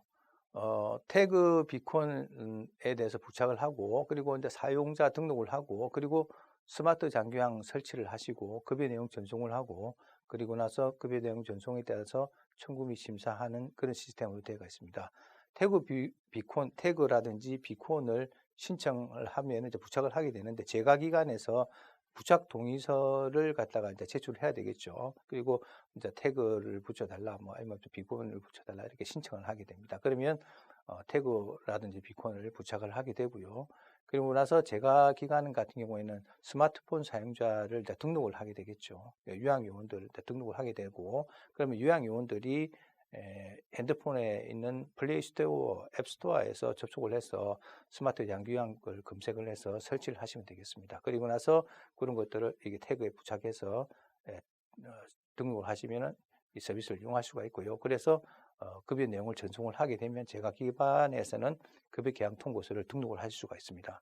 요양요원은 급여 제공 시간 및 내용을 전송할 수가 있겠죠. 그러면은 그런 것을 제가기관에서 급여 계약 통보서를 등록을 해서 제가기관에서 청구명령서를 생성해서 전송을 하게 되면 국민건강보험공단에서는 그런 청구와 접수를 하고 그렇게 심사를 해서 사후관리를 하고 있는 그런 시스템으로 보시면 되겠습니다. 자, 이제 태그에 대해서 이제 간단하게 설명을 드렸는데 조금 복잡하긴 합니다만 어떻게 이해가 되시는지 잘 모르겠습니다.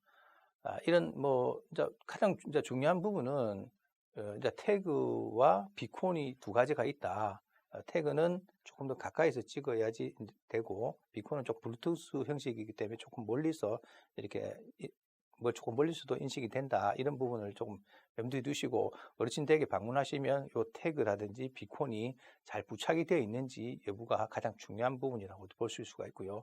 아까 제가 조금 설명을 나중에 조금 더 세밀하게 또 말씀드리겠지만 그게 태그라든지 비콘에 보면 일련 번호가 있습니다. 그 일련 번호를 잘 적어 주시는 것들이 또 여러분들이 해야 할 일이지 않을까 생각이 듭니다. 그러니까 그런 부분에 대해서 현장 업무에 대해서 조금 여러분들이 자세히 알아야 될 부분에 대해서 현장 업무 수행 절차로서 제가 설명을 조금 드리도록 하겠습니다. 자, 현장 업무 수행 절차를 보시면 전자태그, 비콘, 부착 확인 이 업무가 이제 현장 업무 수행 절차인데요. 전자태그 그리고 비콘 부착 확인이 무엇인가? 장기화한 기간 같은 경우 제가 서비스인 경우에만 부착을 하죠. 제가 장기화한 기간이 전자태그라든지 비콘을 부착한 경우에 부착한 날로부터 6개월 이내에 그런 부착이 잘 되어 있는지, 부착 위치가 어딘지, 부착 상태가 잘 되어 있는지, 그리고 일련 번호 등을 확인을 하게끔 되어 있습니다. 그래서 그런 것들을 수행하는 업무를 저희 국민건강보험공단 직원이 계속 수행을 해 왔었는데요. 이제 이 일자리 사업을 통해서 여러분들이 이러한 부착 확인을 하신다고 보시면 되겠습니다. 그리고 이 부착 확인은 또 양호하고 훼손 이렇게 두 가지 종류가 있는데요. 부착 위치가 조금 부착 위치라든지 부착 상태가 양호한 상태인 경우에는 양호로 체크해 주시면 되고요. 부착 상태가 불량하거나 태그가 훼손된 상태는 조금 훼손이라고 적어 주시면 되겠습니다. 자, 업무 수행 절차를 보시면요. 크게 세 가지가 있죠. 국민건강보험공단 내에서 운영센터가 있고요. 그 수행기관, 여러분들이 속해 있는 수행기관이 있고 또 운영센터가 어떤 일을 하는지를 한번 살펴보도록 하겠습니다. 운영센터에서는 우선 그 6개월 이내에 어르신들의 명부가 좀 필요하겠죠. 그래서 대상자를 발췌를 합니다. 지사 운영센터에서는 태그 부착 확인 대상자 명부를 작성을 하는데요. 보통 한 달분에 대해서 여러분들에게 제공을 합니다. 한 달분. 한 달분에 대해서 제공을 하고, 대상자 기준은 확인 대상건 신청일로부터 6개월 이내 건입니다. 6개월 이내 건을 확인을 해야 되기 때문에 그런 부분에서 한 달씩 여러분들에게 제공을 합니다. 그러면 이제 수행기관에서는 어떻게 합니까? 이제 그런 그 대상자 명부를 받게 되면 방문 일정을 사전 협의를 해야 되겠죠. 그러니까 지사 운영센터로부터 대상자 명부를 수령을 하고 그 수령을 하고 나서 이제 그 수급자, 보호자와 방문 일정을 협의를 하고 확정을 합니다. 그러고 나서 수급자를 방문할 적에는 반드시 그 신분증을 제시를 하게끔 되어 있습니다. 신분증을 꼭 제시를 하고 방문 사유를 설명해 주셔야 됩니다. 그리고 나서 그 현장에 있는 태그를 확인을 하시고 현장 정보표를 작성하시면 되겠습니다. 태그 뭐 부착 확인 및 현장 정보표 작성하고 또 이렇게 조금 필요한 경우에는 사진 촬영도 가능하다는 점을 이렇게 알아주시면 되겠고요. 그리고 나서 현장 점검표가 작성이 되고 난 이후에 현장 점검표를 제출해 주시면 되겠습니다. 확인자 서명 후에 운영센터로 주 단위로 명부는 한 달에 한 번 제공이 되지만 그것을 건강보험공단에 제출할 때는 일주일에 한 번씩 제출해 주셔야 되겠습니다. 그러면 현장 점검표가 우리한테 건강보험공단 운영센터로 오게 되면 현장 점검표를 운영센터에서는 수령하고 나서 혹시 기타 낭의 민원이 건의한 사항 같은 것들도 처리 여부도 확인해 가지고 처리도 해드리고, 그리고 그 현장 점검표에 작성이 되어 있는 내용을 갖다 전산을 입력을 하게 됩니다. 그리고 나서 그런 것들에 대해서 입력을 와서 전체적인 통계로 보고를 하는 형식으로 업무 수행이 진행이 되고 있습니다. 조금 더 간단하게 업무 흐름들을 보시면요. 방문 대상자 명부를 수령을 하게 되고요. 그리고 나서 방문 일정을 사전 약속을 하고, 그리고 나서 약속 후에 수급자 거주지를 방문합니다. 그리고 방문하고 나서 방문 후에 전자 태그 비콘 부착 확인을 하고 현장 점검표를 제출하는 순서로 업무 흐름도가 되어 있습니다. 자, 신분증은요.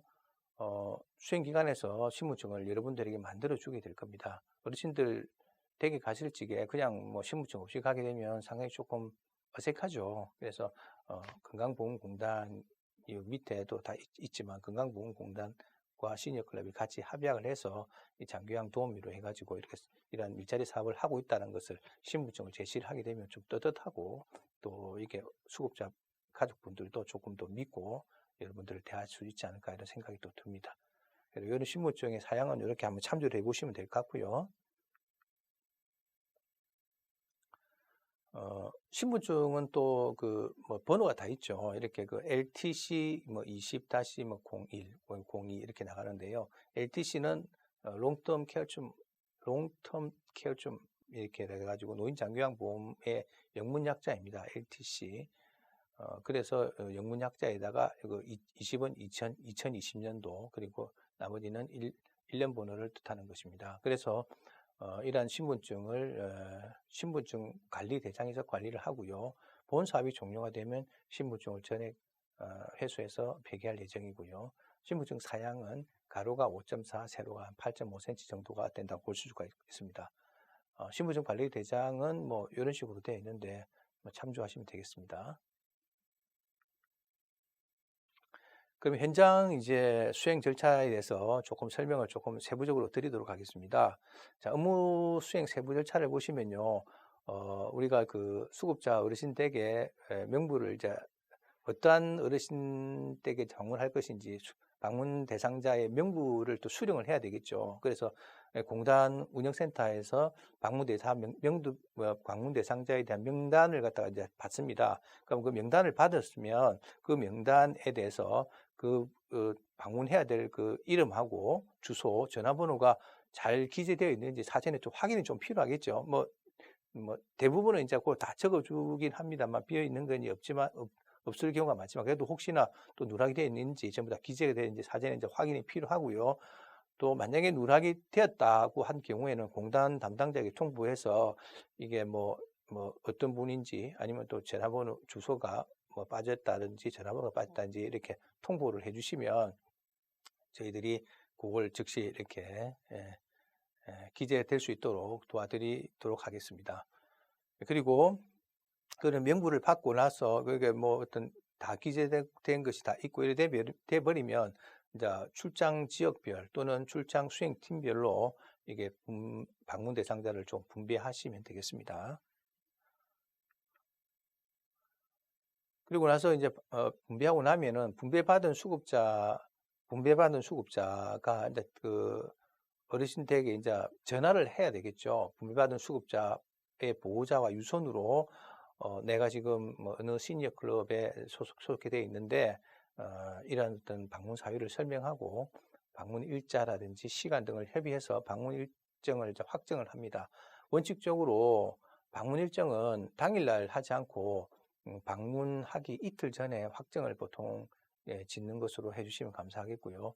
당일 또는 다음날 방문 약속은 부득이한 경우가 아니면 조금 지양을 해주시기를 바랍니다. 요즘 뭐 또 개인적인 프라이버시도 많이 있고 이래서 조금 그런 부분에서 한 2일 전에 확정을 짓는 것이 조금 바람직하지 않는가 하는 생각이 들고요. 또 보통 대부분 보면 수급자 보호자인 경우에는 보통 수발을 하시다가 이제 뭐 낮 동안에는 뭐 주로 이제 집에 없는 경우들이 대부분 많습니다. 그래서 이제 낮 동안 생업에 종사하는 관계로 이제 안 계실 경우에는 조금 어르신들에게 이제 컨택을 좀 쉽게 할 수 있는 방법은 요양보호사 제공 시간에 방문을 하시게 되면은 또 이렇게 조금 더 용이하지 않을까 이런 생각이 드니까 보호자와 전화를 하실 적에 그럼 요양보호사가 언제 근무를 하는지를 알아내서 그 시간에 방문하는 것이 어떻겠습니까? 이렇게 하면 대부분 그 시간에 방문을 요청하는 경우가 많습니다. 그렇게 이제 그 시간에 조금 이용을 하시면 좀 도움이 될 것 같고요.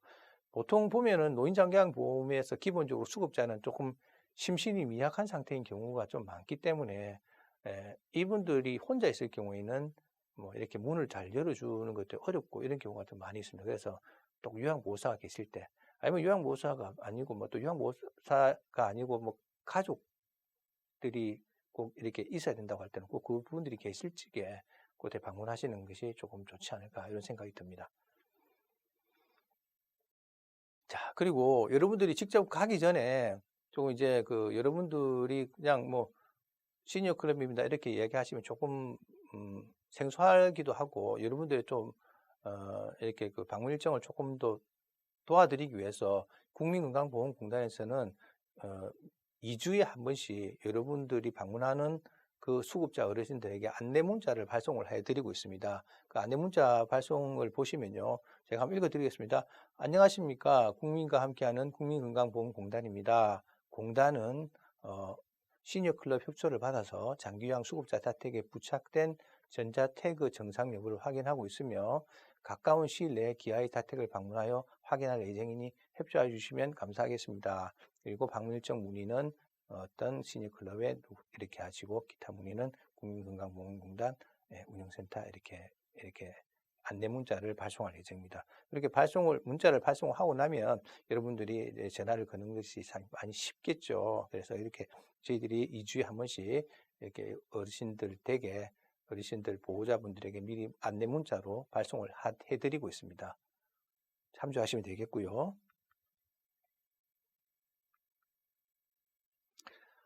전화 통화를 갖다가 제가 한번 예시를 한번 들어봤습니다. 자, 전화 통화 제가 한번 여러분들이 이제 뭐 계속 이 업무를 수행할 적에 이런 식으로 이제 전화 통화가 되겠죠. 안녕하세요. 어르신 댁이시죠? 네, 그런데요. 맞아요. 왜 그러시죠? 어디시죠? 아, 예, 저는 국민건강보험공단 장기요양 사업을 지원하는 어떤 이런 땡땡땡 시니어 클럽의 누구누구입니다. 다름이 아니고 지금 어르신께서 장기요양 서비스를 받고 계시죠? 그 서비스 관련해서 얼마 전에 센터 장기요양 기관에서 어르신들에게 전자태그를 이제 붙였죠. 예, 그러니까 장기요양 서비스 이해를 못하면 구체적으로 조금 설명을 해드리면 되고요. 뭐 아니면 요양보호사가 방문해서 뭐 찍어주는 그런 거 말입니다. 이렇게 설명해 주시면 되겠습니다. 그럼 그렇게 이제 붙였죠. 이렇게 하면 네, 뭐 붙였습니다. 뭐 이런 식으로 답을 하겠죠. 그러면 이제 그 부착하면 태그나 비콘을 부착하면 공단에서 정상적으로 부착되어 있는지 전부 좀 확인을 하게 되어 있습니다. 저희 시니어 클럽에서 공단으로부터 이제 업무를 위탁받아 가지고 지금 확인하고 있는데, 그래서 제가 좀 방문을 하는데 언제 좀 방문을 하면 좋을까요? 아니면 그래서 제가 언제쯤 방문해서 정상적으로 부착되어 있는지 여부를 좀 확인하고 싶은데 언제 찾아보면 좋을까요? 찾아봐도 될까요? 뭐 이런 식으로 이제 물어보시면 되겠습니다. 그러면 뭐 이제 언제 뭐 좀 하겠다, 뭐 아니면 뭐 이렇게 이야기해도 되겠죠. 그러면 이제 그렇게 그럼 제가 언제 이렇게 방문 드리도록 하겠습니다. 감사합니다. 이런 식으로 전화 통화를 하시는 것을 보통 이제 앞으로 여러분들이 수행하게 되시리라 생각이 됩니다. 예시니까 여러분들이 편하게 그렇게 전화 통화를 하시면 되겠습니다. 현장 수행 절차는 뭐 저는 오늘 여러분들한테 좀 잘 보이기 위해서 넥타이도 메고 이렇게 했는데 뭐 저같이 뭐 그렇게까지는 할 필요는 없지만 아무래도 남성인 경우에는 단정한 복장과 단정하지 못한 복장으로 이렇게 나눠질 수가 있겠죠. 그래서 좀 현장 업무는 또 대민 업무다 보고 이렇게 하니까 조금 단정한 그런 이미지로 이렇게 방문해야 되는 것이 바람직할 거라고 생각이 듭니다. 그래서 또 하나의 또 직업이고 업무라고 보시면 되겠죠. 그래서 단정한 머리라든지 깨끗한 피부와 면도, 그리고 또 기능적이고 품위 있는 복장, 뭐 이렇게 이런 정도가 되는데 또 비듬도 있고 머리도 감지 않고 뭐 헝클어진 머리 뭐 이런 식은 조금 지양이 되는 부분이 있기 때문에 여러분들이 잘 아시리라 생각합니다. 그래서 좀 현장 업무 수행할 때는 조금 단정한 복장을 여러분들에게 좀 부탁드리겠습니다. 남성인 경우에는 또 이렇고요. 여성인 경우에는 또 어떨까요? 여성인 경우에는 또 지나친 염색머리라든지 뭐 진한 화장, 뭐 자극적인 향수, 뭐 이런 더 깊게 파인 옷이라든지 화려한 액세서리 같은 경우에는 좀 공적인 업무를 수행하는데 조금 부합되지 않지 않나 이런 생각이 듭니다. 이런 부분에 대해서 여러분들께서 조금 참조해 주시면 감사하겠습니다. 자, 수급자 어르신들에게 방문하게 되는데요. 출장 업무 수행은 혼자 갈 수도 있고 또 2명이 갈 수도 있고 3명이 갈 수도 있다고 누구나 생각하시겠죠. 그러나 이 본 사업은 반드시 2인이 1조가 되어서 출장 업무를 수행하셔야 됩니다. 뭐 일단 어차피 노인 일자리 사업의 일환으로 보시기 때문에 어쨌든 그 2명이 꼭 1조가 돼서 같이 방문을 하시는 거고요. 혼자 방문하는 것, 그리고 또 3명이 같이 방문하는 것, 이거 좀 안 됩니다. 출장 업무 수행은 반드시 2인이 1조가 돼서 방문을 하시기를 말씀드리겠고요. 수급자 거주지 방문하면 수급자가 실제로 거주하는지 확인하고 아까 말씀하신 교육화된 신분증을 제시 후에 방문 목적을 상세히 설명을 합니다. 방문 목적을 상세히 하고, 그리고 수급자 방문 당시에 실제 그 수급자가 있든지 없든지 수급자가 주로 거주하는 곳인지 확인하고 나서 만약 수급자가 만약에 여기에 거주하지 않고 다른 지역으로 옮겼을 수도 있거든요. 그런 경우가 잦습니다. 그런 경우가 만약에 수급자가 다른 거주지로 옮겼다 치버리면 현장 점검표 기타 사항에 해당 내용을 좀 기재하시고 하시면은 본인의 출장 업무 수행이 완료된다고 보시면 되겠습니다. 그래서 그렇게 보시면 되고, 그러니까 뭐 어르신이 여기에서 이제 생활하시다가 둘째 아들 집으로 가시게 되었다. 이렇게 하시면 뭐 주소지를 조금 주소지를 변경해 달라고 하시면은 그렇게 기타 사항에 적어 주시면은 건강보험공단에서 확인하고 나서 주소도 변경 처리를 해 드리도록 하겠습니다. 자, 또 그 방문 면담 예시 제가 한번 또 들어봤습니다. 안녕하세요. 땡땡땡 어르신 맞나요? 예. 저는 얼마 전에 전화드렸던 시니어 클럽 누구누구입니다. 이렇게 자기소개를 하고 신분증을 제시를 하죠. 그러면 이제 이제 뭐 전화 받으셨으니까 들어오세요. 이렇게 하실 겁니다. 그럼 전자태그는 지금 어디에 부착이 되어 있나요? 이러면은 뭐 이렇게 안내를 해주겠죠. 네, 여기 부착되어 있어요. 그러면 이제 그 전자태그가 뭐 정상적으로 잘 부착되어 있는지 확인을 하고, 그다음에 현장 점검표에 태그가 잘 부착되면 잘 부착되었다. 뭐 잘 부착되지 않으면 잘 부착 안 되었다 이런 걸 좀 기재를 하시면 되겠고요. 현장 증표에 태그 일련 번호, 비콘 일련 번호를 기재하시면 됩니다. 그리고 나서 동행한 요양보호사 내지는 가족분들에게 태그 작동은 좀 잘 되고 있나요? 라고 이렇게 물어보시면 되고요. 그리고 이제 뭐 그러면 잘 된다, 안 된다 이렇게 설명을 주겠죠. 그렇게 이제 작성해 주시면 되고, 혹시 또 장기요양 서비스 관련해서 궁금한 사항이 있으신지 뭐 이렇게 말씀해 주시면 공단으로 전달해서 처리를 해 드리도록 하겠습니다. 이렇게 하면 뭐 이렇게 또 필요하신 분은 조금 이렇게 적어 주신 분도 계시고, 대부분 뭐 말씀 뭐 그런 거 없습니다라고 보통 말씀하실 거예요. 그러면 그냥 빈칸으로 놔두는 수도 관계가 없습니다. 예, 그리고 뭐 저희가 확인할 사항은 이제 그 태그 확인 다 끝났으면 뭐 저희가 확인할 사항은 모두 끝났습니다라고 이제 말씀하시고, 이제 그 저희들이 그 인쇄해서 제공해 드릴 겁니다. 마지막 복지연구 리플렛 있죠. 그 복지연구 리플렛을 전달해 주시고 협조해 주셔서 감사합니다. 그럼 안녕히 계십시오라고 퇴장하시면 되겠습니다. 자, 방문 목적 전자 태그 부착을 확인하고 나면 방문 목적 설명을 마치면 전자 태그 부착 위치 안내받고 정상적으로 부착되는지 확인하고 나서 부착 위치가 상태가 양호한지 확인하고 부착 위치 기기 일련 번호 확인하고 이런 것들을 확인하겠죠. 그러니까 근데 이게 보통 이제 태그 같은 경우에는 한 번에 부착이 돼 버리면 뗄 수가 없게끔 돼 있어요. 뗄 수가 없게끔 되고, 한 번 떼면은 이 태그를 사용할 수 없게끔 되기 때문에 부착 위치가 좋은 재질 같은 경우에는 주로 이렇게 나무 재질 같은 그런 것, 나무 재질의 벽 등 이런 것들이 부착이 되는 것이 예를 들면은 저희들 같은 경우에는 방문들 같은 경우에 나무로 만들었잖아요. 방문 같은 경우 이런 데 이제 부착을 하는 것이 좀 좋은 부착 위치라고 보시면 되겠고요. 뭐 좀 재질이 좀 뭐 철로 된 벽이라든지 뭐 싱크대 또 이런 것들은 조금 나쁜 위치라고 보시면 되겠습니다. 이것도 좀 참조하시면 될 것 같고요. 대부분은 뭐 조금 뭐 잘 양호한 곳에 부착이 되었다고 보시면 되겠습니다.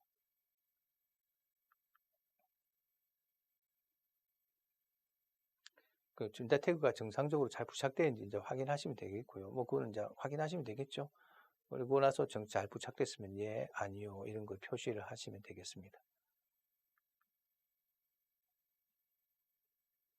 그리고 태그에 보시면 그 밑에 보시면은 일련 번호가 있습니다. 보통 뭐 2019 095476 해가지고 앞에는 연도가 나오고, 지금 이제 2020 뭐 이렇게 6자리가 나오겠죠. 일련 번호 예시를 현장 점검표에 반드시 기재를 해 오셔야 됩니다. 그래야지 그 태그가 잘 부착되는지를 확인하시는 거라고 보시면 되겠습니다. 태그 비콘 아까 제가 보여드렸죠. 네, 참조하시면 되겠고요. 그리고 전자 태그 비콘 정상 동작 여부는 아까 제가 말씀하신 대로 배석한 수급자, 보호자 또는 요양보호사에게 태그가 잘 동작이 되나요? 비콘이 잘 동작이 되나요? 라고 이렇게 물어보시면 잘 됩니다. 뭐 이렇게 이건 좀 이렇게 잘 안 됩니다. 이렇게 하면 이렇게 그에 맞춰서 이렇게 현장 점검표에 작성을 해주시고, 뭐 어떤 부분은 좀 잘 안 되는데 불편합니다. 이런 부분은 기타랑에 적어주시면 되겠습니다. 현장 점검 과정 중에서 부착 확인할 적에 완료 후에 건강보험이라든지 또는 뭐 장기요양 관련해서 여러 민원이 또 요청을 그런 경우도 있는 내용이 있으면 그 내용을 조금 들어주시고, 그런 부분에 대해서 좀 간략하게 이렇게 조금 기재를 해주시면 나중에 차후에 저희들이 공단 직원이 유선동으로 답변을 해준다고 그렇게 안내를 해주시면 되겠습니다. 그리고 나서 이제 확인이 다 끝났으면 이제 그 복지연구 급여 이용 안내 리플릿을 제공하고 현장 점검이 완료되면 이제 협조해 주셔서 감사합니다라고 이제 나오시면 되겠습니다. 그리고 작성이 완료된 현장 점검표는 팀별로 출장이 완료된 후에 이제 시니어 클럽의 담당자분에게 직접 제출해 주셔야 되고요. 시니어 클럽에서는 제출받은 현장 점검표를 취합해서 수급자 거주지별로 분류해 가지고 공단지사 운영센터에 제출합니다. 일주일에 한 번 정도, 일주일에 한번 제출해 주셔야 됩니다. 민원이 요구하는 사항이기 때문에 민원이 요청한 사항은 즉시 저희들이 해결을 해 줘야 되거든요. 그래서 일주일에 매주 한 번씩은 공단에 제출을 꼭 해 주셔야 됩니다. 그렇게 하시고 현장 점검표 기본 사항은 방문이 약속된 수급자만 사전에 작성하시고요. 점검자는 업무 수행자 중 한 명이 본인 이름을 정자로 기재합니다. 2명 가는데 2명 다 저거 적지 마시고 한 명이 정자로 이름 적으시면 되고요. 취합된 현장 점검표는 수량에 관계없이 매주 주 단위로 제출해 주시면 되겠습니다. 현장 업무 수행 절차를 보시면 그 부착 확인 현장 점검표가 이런 양식으로 되어 있습니다. 요거 나중에 자주 많이 보시게 되겠죠. 이게 간단합니다. 언제 방문하고 수급자 어르신 이름과 주소 그리고 본인 서명할 적에 아까 한 분이 서명하신다고 말씀드렸죠. 그런 부분하고 점검 사항은 이렇게 읽어보시면 되겠습니다. 보시면 제가 한번 볼까요? 태그는 정상적으로 부착되어 있는가? 이 부분이죠. 태그 정상적으로 부착되어 있는가? 1년 번호가 확인되는가? 1년 번호가 아까 2020-6개 자리 수로 이렇게 되어 있죠. 그 부분에 대해서 1년 번호를 적어주시면 되고, 태그는 정상적으로 작동되는가? 정상적으로 작동되면 예, 아니요. 이런 것들 적어주시면 될 것 같습니다. 정상적으로 작동하면 특별히 적을 건 없겠죠. 태그 부착 위치 적정 여부는 아까 말한 대로 나무, 벽, 그리고 이게 문 이런 데 부착되면 적정하게 부착되어 있다라고 생각하시고, 부적정한 경우 그냥 이동이 가능한 그런 곳에 부착이 되는 경우에는 부적정하게 부착되기 때문에 적정 여부의 아니오로 표시하고 하고, 이게 벽이라든지 문에 부착이 되어 있지 않고 이동이 가능한 이렇게 책상이라든지 의자에 부착되어 있다라고 이렇게 사유를 기재해 주시면 되고요. 그리고 부착 확인 여부에 대해서 확인이 안 될 경우에는 그러한 사유를 적으시면 됩니다. 그래도 확인을 여부하고 태그 부착 확인 여부, 부착이 대부분은 이제 부착 확인을 하는데 부착 확인이 안 되는 경우도 발생이 될 수가 있겠죠. 그때는 미확인 시에는 사유만 기재해 주시면 되고, 그리고 장기요양 보험 이용 관련해서 상담 요청하는 그런 부분에 대해서는 이런 부분에 대해서 좀 간략하게 적어주시면 저희들이 공단에서 유선으로 이렇게 안내를 해드리도록 하겠습니다. 그리고 복지연구 안내 리플렛은 공단에서 전부 다 인쇄를 해가지고 칼라로 인쇄를 해서 운영센터로 보내서 운영센터에서 여러분들에게 제공할 수 있도록 그렇게 하겠습니다. 네, 이렇게 참조하시면 되겠고요. 아까 현장 업무 수행 절차에 보시면 이 부적정한 사례죠. 그러니까 이렇게 이런 부분이죠. 이동이 가능한 태그는 이렇게 딱 고정이 되어 있어야 되는 거죠. 고정이 된 곳, 이렇게 문이라든지 이게 주로 보면 방문 이런 것들을 부착하기 제일 좋은 적정한 곳이라고 보시면 됩니다.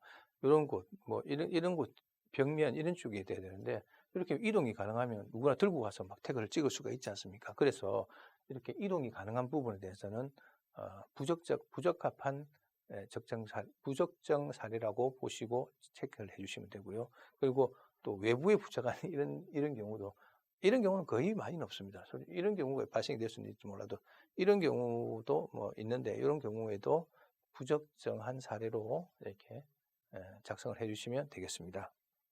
지금 현재 2020년 장기요양 신중년 일자리 사업에 대해서 여러분들에게 이야기를 해드리고 있습니다. 여러분들 잘 이해를 잘 하고 계시는지 잘 모르겠습니다. 일단 제가 설명드린 부분에 대해서는 2020년도 장기요양 신중 일자리 사업이 무엇인지에 대해서 개요에 대해서 제가 설명을 좀 드렸었고요. 그런 개요에 대해서 설명을 하고 난 이후에 그러면 노인장기요양보험이란 무엇인가? 노인장기요양보험 제도는 무엇인가? 그리고 그런 노인장기요양보험 제도를 어떻게 이용하고 본인 부담금은 어떻게 계산을 할 수가 있으며, 그리고 요양보호사의 역할은 무엇인지에 대해서 제가 설명을 좀 드렸습니다. 그리고 여러분들이 현장에서 해야 될 일들, 현장에서 수행해야 될 일들에 대해서 무엇인지, 그리고 재가급여 전자관리 시스템에 대해서 제가 설명을 드렸습니다. 그런 부분들이 여러분들이 장기요양 신중년 일자리 사업에서 하셔야 할 일인 것으로 제가 생각이 됩니다. 그래서 그 부분에 대해서 제가 설명을 이제 좀 다 드린 것 같고요. 그리고 이제 이제 조금밖에 안 남았습니다. 이제 마지막 시간이겠죠. 2020년 장기요양 신중년 일자리 사업의 마지막 부분인 개인정보 보호 교육에 대해서 제가 간략하게 조금 설명을 드리도록 하겠습니다. 자, 보호가 상당히 중요한데, 개인정보란 무엇일까요? 자, 개인정보는, 살아있는 개인을 알아볼 수 있는 정보를 갖다가 개인정보라고 하죠. 다른 정보와 쉽게 결합해서 특정 개인을 식별할 수 있는 정보를 개인정보라고 합니다. 이름, 주민등록번호, 그리고 전화번호, 핸드폰 번호, 주소, 이런 것들이 개인정보라고 볼 수가 있죠. 근데 우리 예상자 명부에는 전부 다 들어가지 않습니까? 그래서 개인정보가 상당히 중요하다고 볼 수가 있는 거죠. 그래서 이제 개인정보를 다루는 업무 처리는 사실은 아무리 사소한 실수라도 개인정보 유출 및 훼손 등으로 그게 해당이 되기 때문에 좀 각별하게 주의가 필요하다고 보실 수가 있겠습니다. 그래서 건강보험공단에서도 이 개인정보 보호에 대해서 상당히 각별하게 주의를 하고 있고, 여러분들에 대해서도 이렇게 또 별도의 시간을 내서 설명을 드리도록 하고 있습니다. 자, 우리가 이런 어떤 그 중요한 개인 정보들을 이렇게 전달하는 것은 업무 위탁이라고 보시면 되는데, 업무 위탁에 따른 개인정보 처리 제한은 개인정보보호법 제26조에 해당이 되겠죠. 그 업무 처리 위탁은 반드시 구두로 해서는 안 되고 문서에 의해서 해야 됩니다. 그렇기 때문에 업무 처리 위탁을 할 때는 문서에 의해서 업무 처리를 해야 되기 때문에 MOU를 체결하고 업무 협약을 체결하는 것도 이 문서에 의해서 업무 처리 위탁을 하기 때문에 그렇다고 보시면 되겠습니다. 그래서 문서에 대해서 포함될 내용을 보시면, 이게 이제 좀 중요한 내용이니까 제가 설명해 드릴게요. 문서에 포함될 내용은 그 위탁 업무 수행 목적 및 개인 정보 처리의 금지입니다. 네, 그렇죠. 그리고 개인정보의 기술적, 그리고 관리적 보호 조치, 그리고 위탁 업무의 목적 및 범위, 그리고 재위탁 제한, 개인정보에 대한 접근 제한 등 안전성 확보 조치, 그리고 위탁 업무와 관련하여 보유하고 있는 개인정보의 관리 현황 점검 등의 감독, 수착자가 준수하여야 할 의무를 위반한 경우에 손해배상 등의 책임, 이런 부분들이 문서에 포함이 되어 있어야 됩니다. 이런 부분들은 업무 협약에 다 포함이 되어 있다고 보실 수가 있겠죠. 그리고 위탁하는 업무 내용이라든지 수탁자를 이렇게 이제 그런 부분에 대해서 이 개인정보를 수탁하시는 분들에게 안내를 해드려야 되는데, 그것을 이제 전체적으로 이렇게 공단 홈페이지에 공개를 하고 있습니다. 그래서 이런 어떤 여러분들의 개인정보를 이러한 업무 내용에 따라서, 그러니까 태그 부착 확인 업무를 위하여서 이렇게 제공하고 있습니다라고 공단 홈페이지에 공개를 하고 있습니다. 그런 부분에 대해서도 알고 있어야 되고요. 그리고 수탁기관이 개인정보를 안전하게 관리하고 있는지 그런 것을 관리를 할 필요가 있겠죠. 그래서 수행원들에 대해서 개인정보 교육을 하고 개인정보가 보호가 잘 되고 있는지에 대해서 감독도 매 분기별 1회 저희들이 실시를 하고 또 해야 되는 일이라고 보시면 되겠고요. 그리고 나서 이런 사업이 종료가 되면 개인정보는 파기 확인까지 저희들이 마무리까지 반드시 확인을 해야 되는 업무 절차라고 보시면 되겠습니다. 개인정보 유출 통지는 개인정보보호법 제33조에 해당이 되는 것인데요. 개인정보 유출 사실을 인지하였을 경우에는 지체 없이 정보주체에게 관련 사실 통지 및 국민건강보험공단에 신고 등 조치를 취해야 합니다. 통지 대상은요, 한 건이라도 개인정보 유출이 된다면 국민건강보험공단에 유출 관련 사실을 바로 통지하시면 되고요. 통지 시기는 5일 이내라고 하는데 즉시 이렇게 통지하시면 되겠습니다. 그리고 통지 방법은 개별 통지, 서면, 우편, 전화, 팩스, 문자 전송 등 어떤 방법으로라도 통지를 해주시면 되고요. 통지 내용에 대해서는 유출된 개인정보의 항목이라든지 유출된 시점과 그 경위, 그리고 담당 부서 및 연락처, 그리고 대응 조치 부분에 대해서 통지를 해주시면 되겠습니다. 자, 개인정보 유출에 따른 벌칙을 보시면 이렇게 조금 무겁지만 이런 벌칙을 받는다라고 되어 있습니다. 조금 보시면 10년 이하의 징역 또는 1억 원 이하의 벌금을 해당되는 어떤 그런 규정도 있고요. 그리고 5년 이하의 징역 또는 5천만 원 이하의 벌금, 3년 이하 징역 또는 3천만 원 이하의 벌금, 그리고 2년 이하의 징역 또는 2천만 원 이하의 벌금.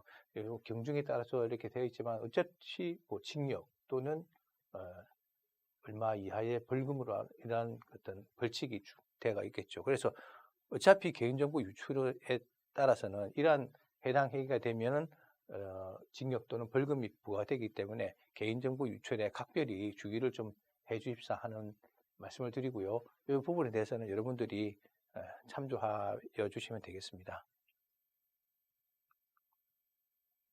그리고 또 개인정보 유출에 따른 과태료가 있죠. 과태료는 또 5천만 원 이하의 과태료와 3천만 원 이하의 과태료, 1천만 원 이하의 과태료가 있습니다. 이런 부분에 대해서는 뭐 좀 여러분들이 참조를 하시면 되겠습니다. 일단 가장 중요한 부분, 뭐 이게 가장 큰 5천만 원 이하의 과태료는 어떤 것이 해당되는지 한번 읽어볼까요? 개인정보 수집 기준을 위반한 자, 만 14세 미만 아동의 개인정보 수집 시 법정 대리인 등의 획득 의무를 위반한 자, 탈의실, 목욕실 등 영상 처리, 정보 처리 기기 설치 금지 의무를 위반한 자, 뭐 한 이런 정도의 어떤 개인정보가 유출이 되면은 5천만 원 이하의 과태료가 된다. 뭐 이렇게 되는데, 저희들 같은 경우에는 개인정보 수집 기준을 위반한 자 5천만 원 이하 과태료도 있지만, 저기 보시면 3천만 원 이하 과태료에도 개인정보 수집 이용 제공 획득 동의 시, 목적 외 이용 제공 동의 획득 시, 직접 마케팅 업무 위탁으로 인한 개인정보 제공 시 정보 주체에게 알려야 할 사항을 알리지 아니한 자, 이런 경우에는 3천만 원 이하의 과태료가 있습니다. 그래서 그런 부분에 대해서 조금 더 주의 깊게 주의를 해주시면 되고, 일단 개인정보가 유출이 되지 않으면 일단은 어떻게 과태료가 전혀 없겠죠. 그렇기 때문에 여러분들에게 개인정보 보호를 재차 강조를 드리고, 개인정보 유출이 되지 않을 수 있도록 몇 차례 당부를 드리고 있는 그런 부분이 바로 이렇게 과태료가 부과되기 때문이라고 보시면 되겠습니다. 그래서 이 사업이 이제 조금 성공적으로 될 수 있기 위해서는 주의할 사항이 반드시 필요한데, 이런 개인정보 보호가 정말 중요하죠. 그래서 수급자 어르신 가정 방문 시에 우리가 어르신 댁에 갈 적에 그 명부를 주지 않습니까? 그 명부는 반드시 명부를 이게 외부로 가져 나가서는 안 됩니다.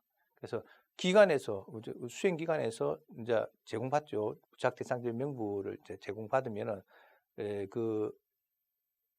미리 이제 사전에 방문 약속을 한 그분들에 해당되는 현장 점검표에 그분들의 방문하는 분들의 성명과 주소, 전화번호를 현장 점검표에 적어서 옮겨 적어 가지고 현장 점검표만 반드시 지참해서 가정 방문을 나가셔야 됩니다. 명부를 좀 다 들고 나가시는 일은 절대 있어서는 안 됩니다. 혹시라도 만약에 내 본의가 아니게 분실이 될 수 있는 경우가 많이 있거든요. 그렇게 됐을 경우에는 문제가 커질 수가 있겠죠. 그러니까 내가 오늘 방문해야 될 곳, 오늘 방문하실 분의 그 현장 점검표만 들고 나가실 수 있도록 조금 주의를 조금 해주시기 바랍니다. 그래서 대상적 명부는 외부 유출은 절대 금지로 이렇게 다시 한번 강조를 드리고요. 그리고 업무가 종료가 되면 대상자 명부 파기까지도 저희들이 확인할 수 있도록 이렇게 도와주시기 바랍니다. 자, 그러한 어떤 개인정보 보호를 위해서 여러분들에게 청렴이행 서약서와 보안 서약서를 진구를 하고 있습니다. 보안 서약서 내용은 상기 본인은 국민건강보험공단의 장기요양 업무 관련 취득한 일체의 자료 및 정보 등을 외부로 누설 반출하거나 다목적으로 사용하지 않을 것이며, 이를 위반할 경우에는 관련 법령 및 계약에 따라 어떠한 처벌도 감수할 것임을 서약합니다라는 것입니다.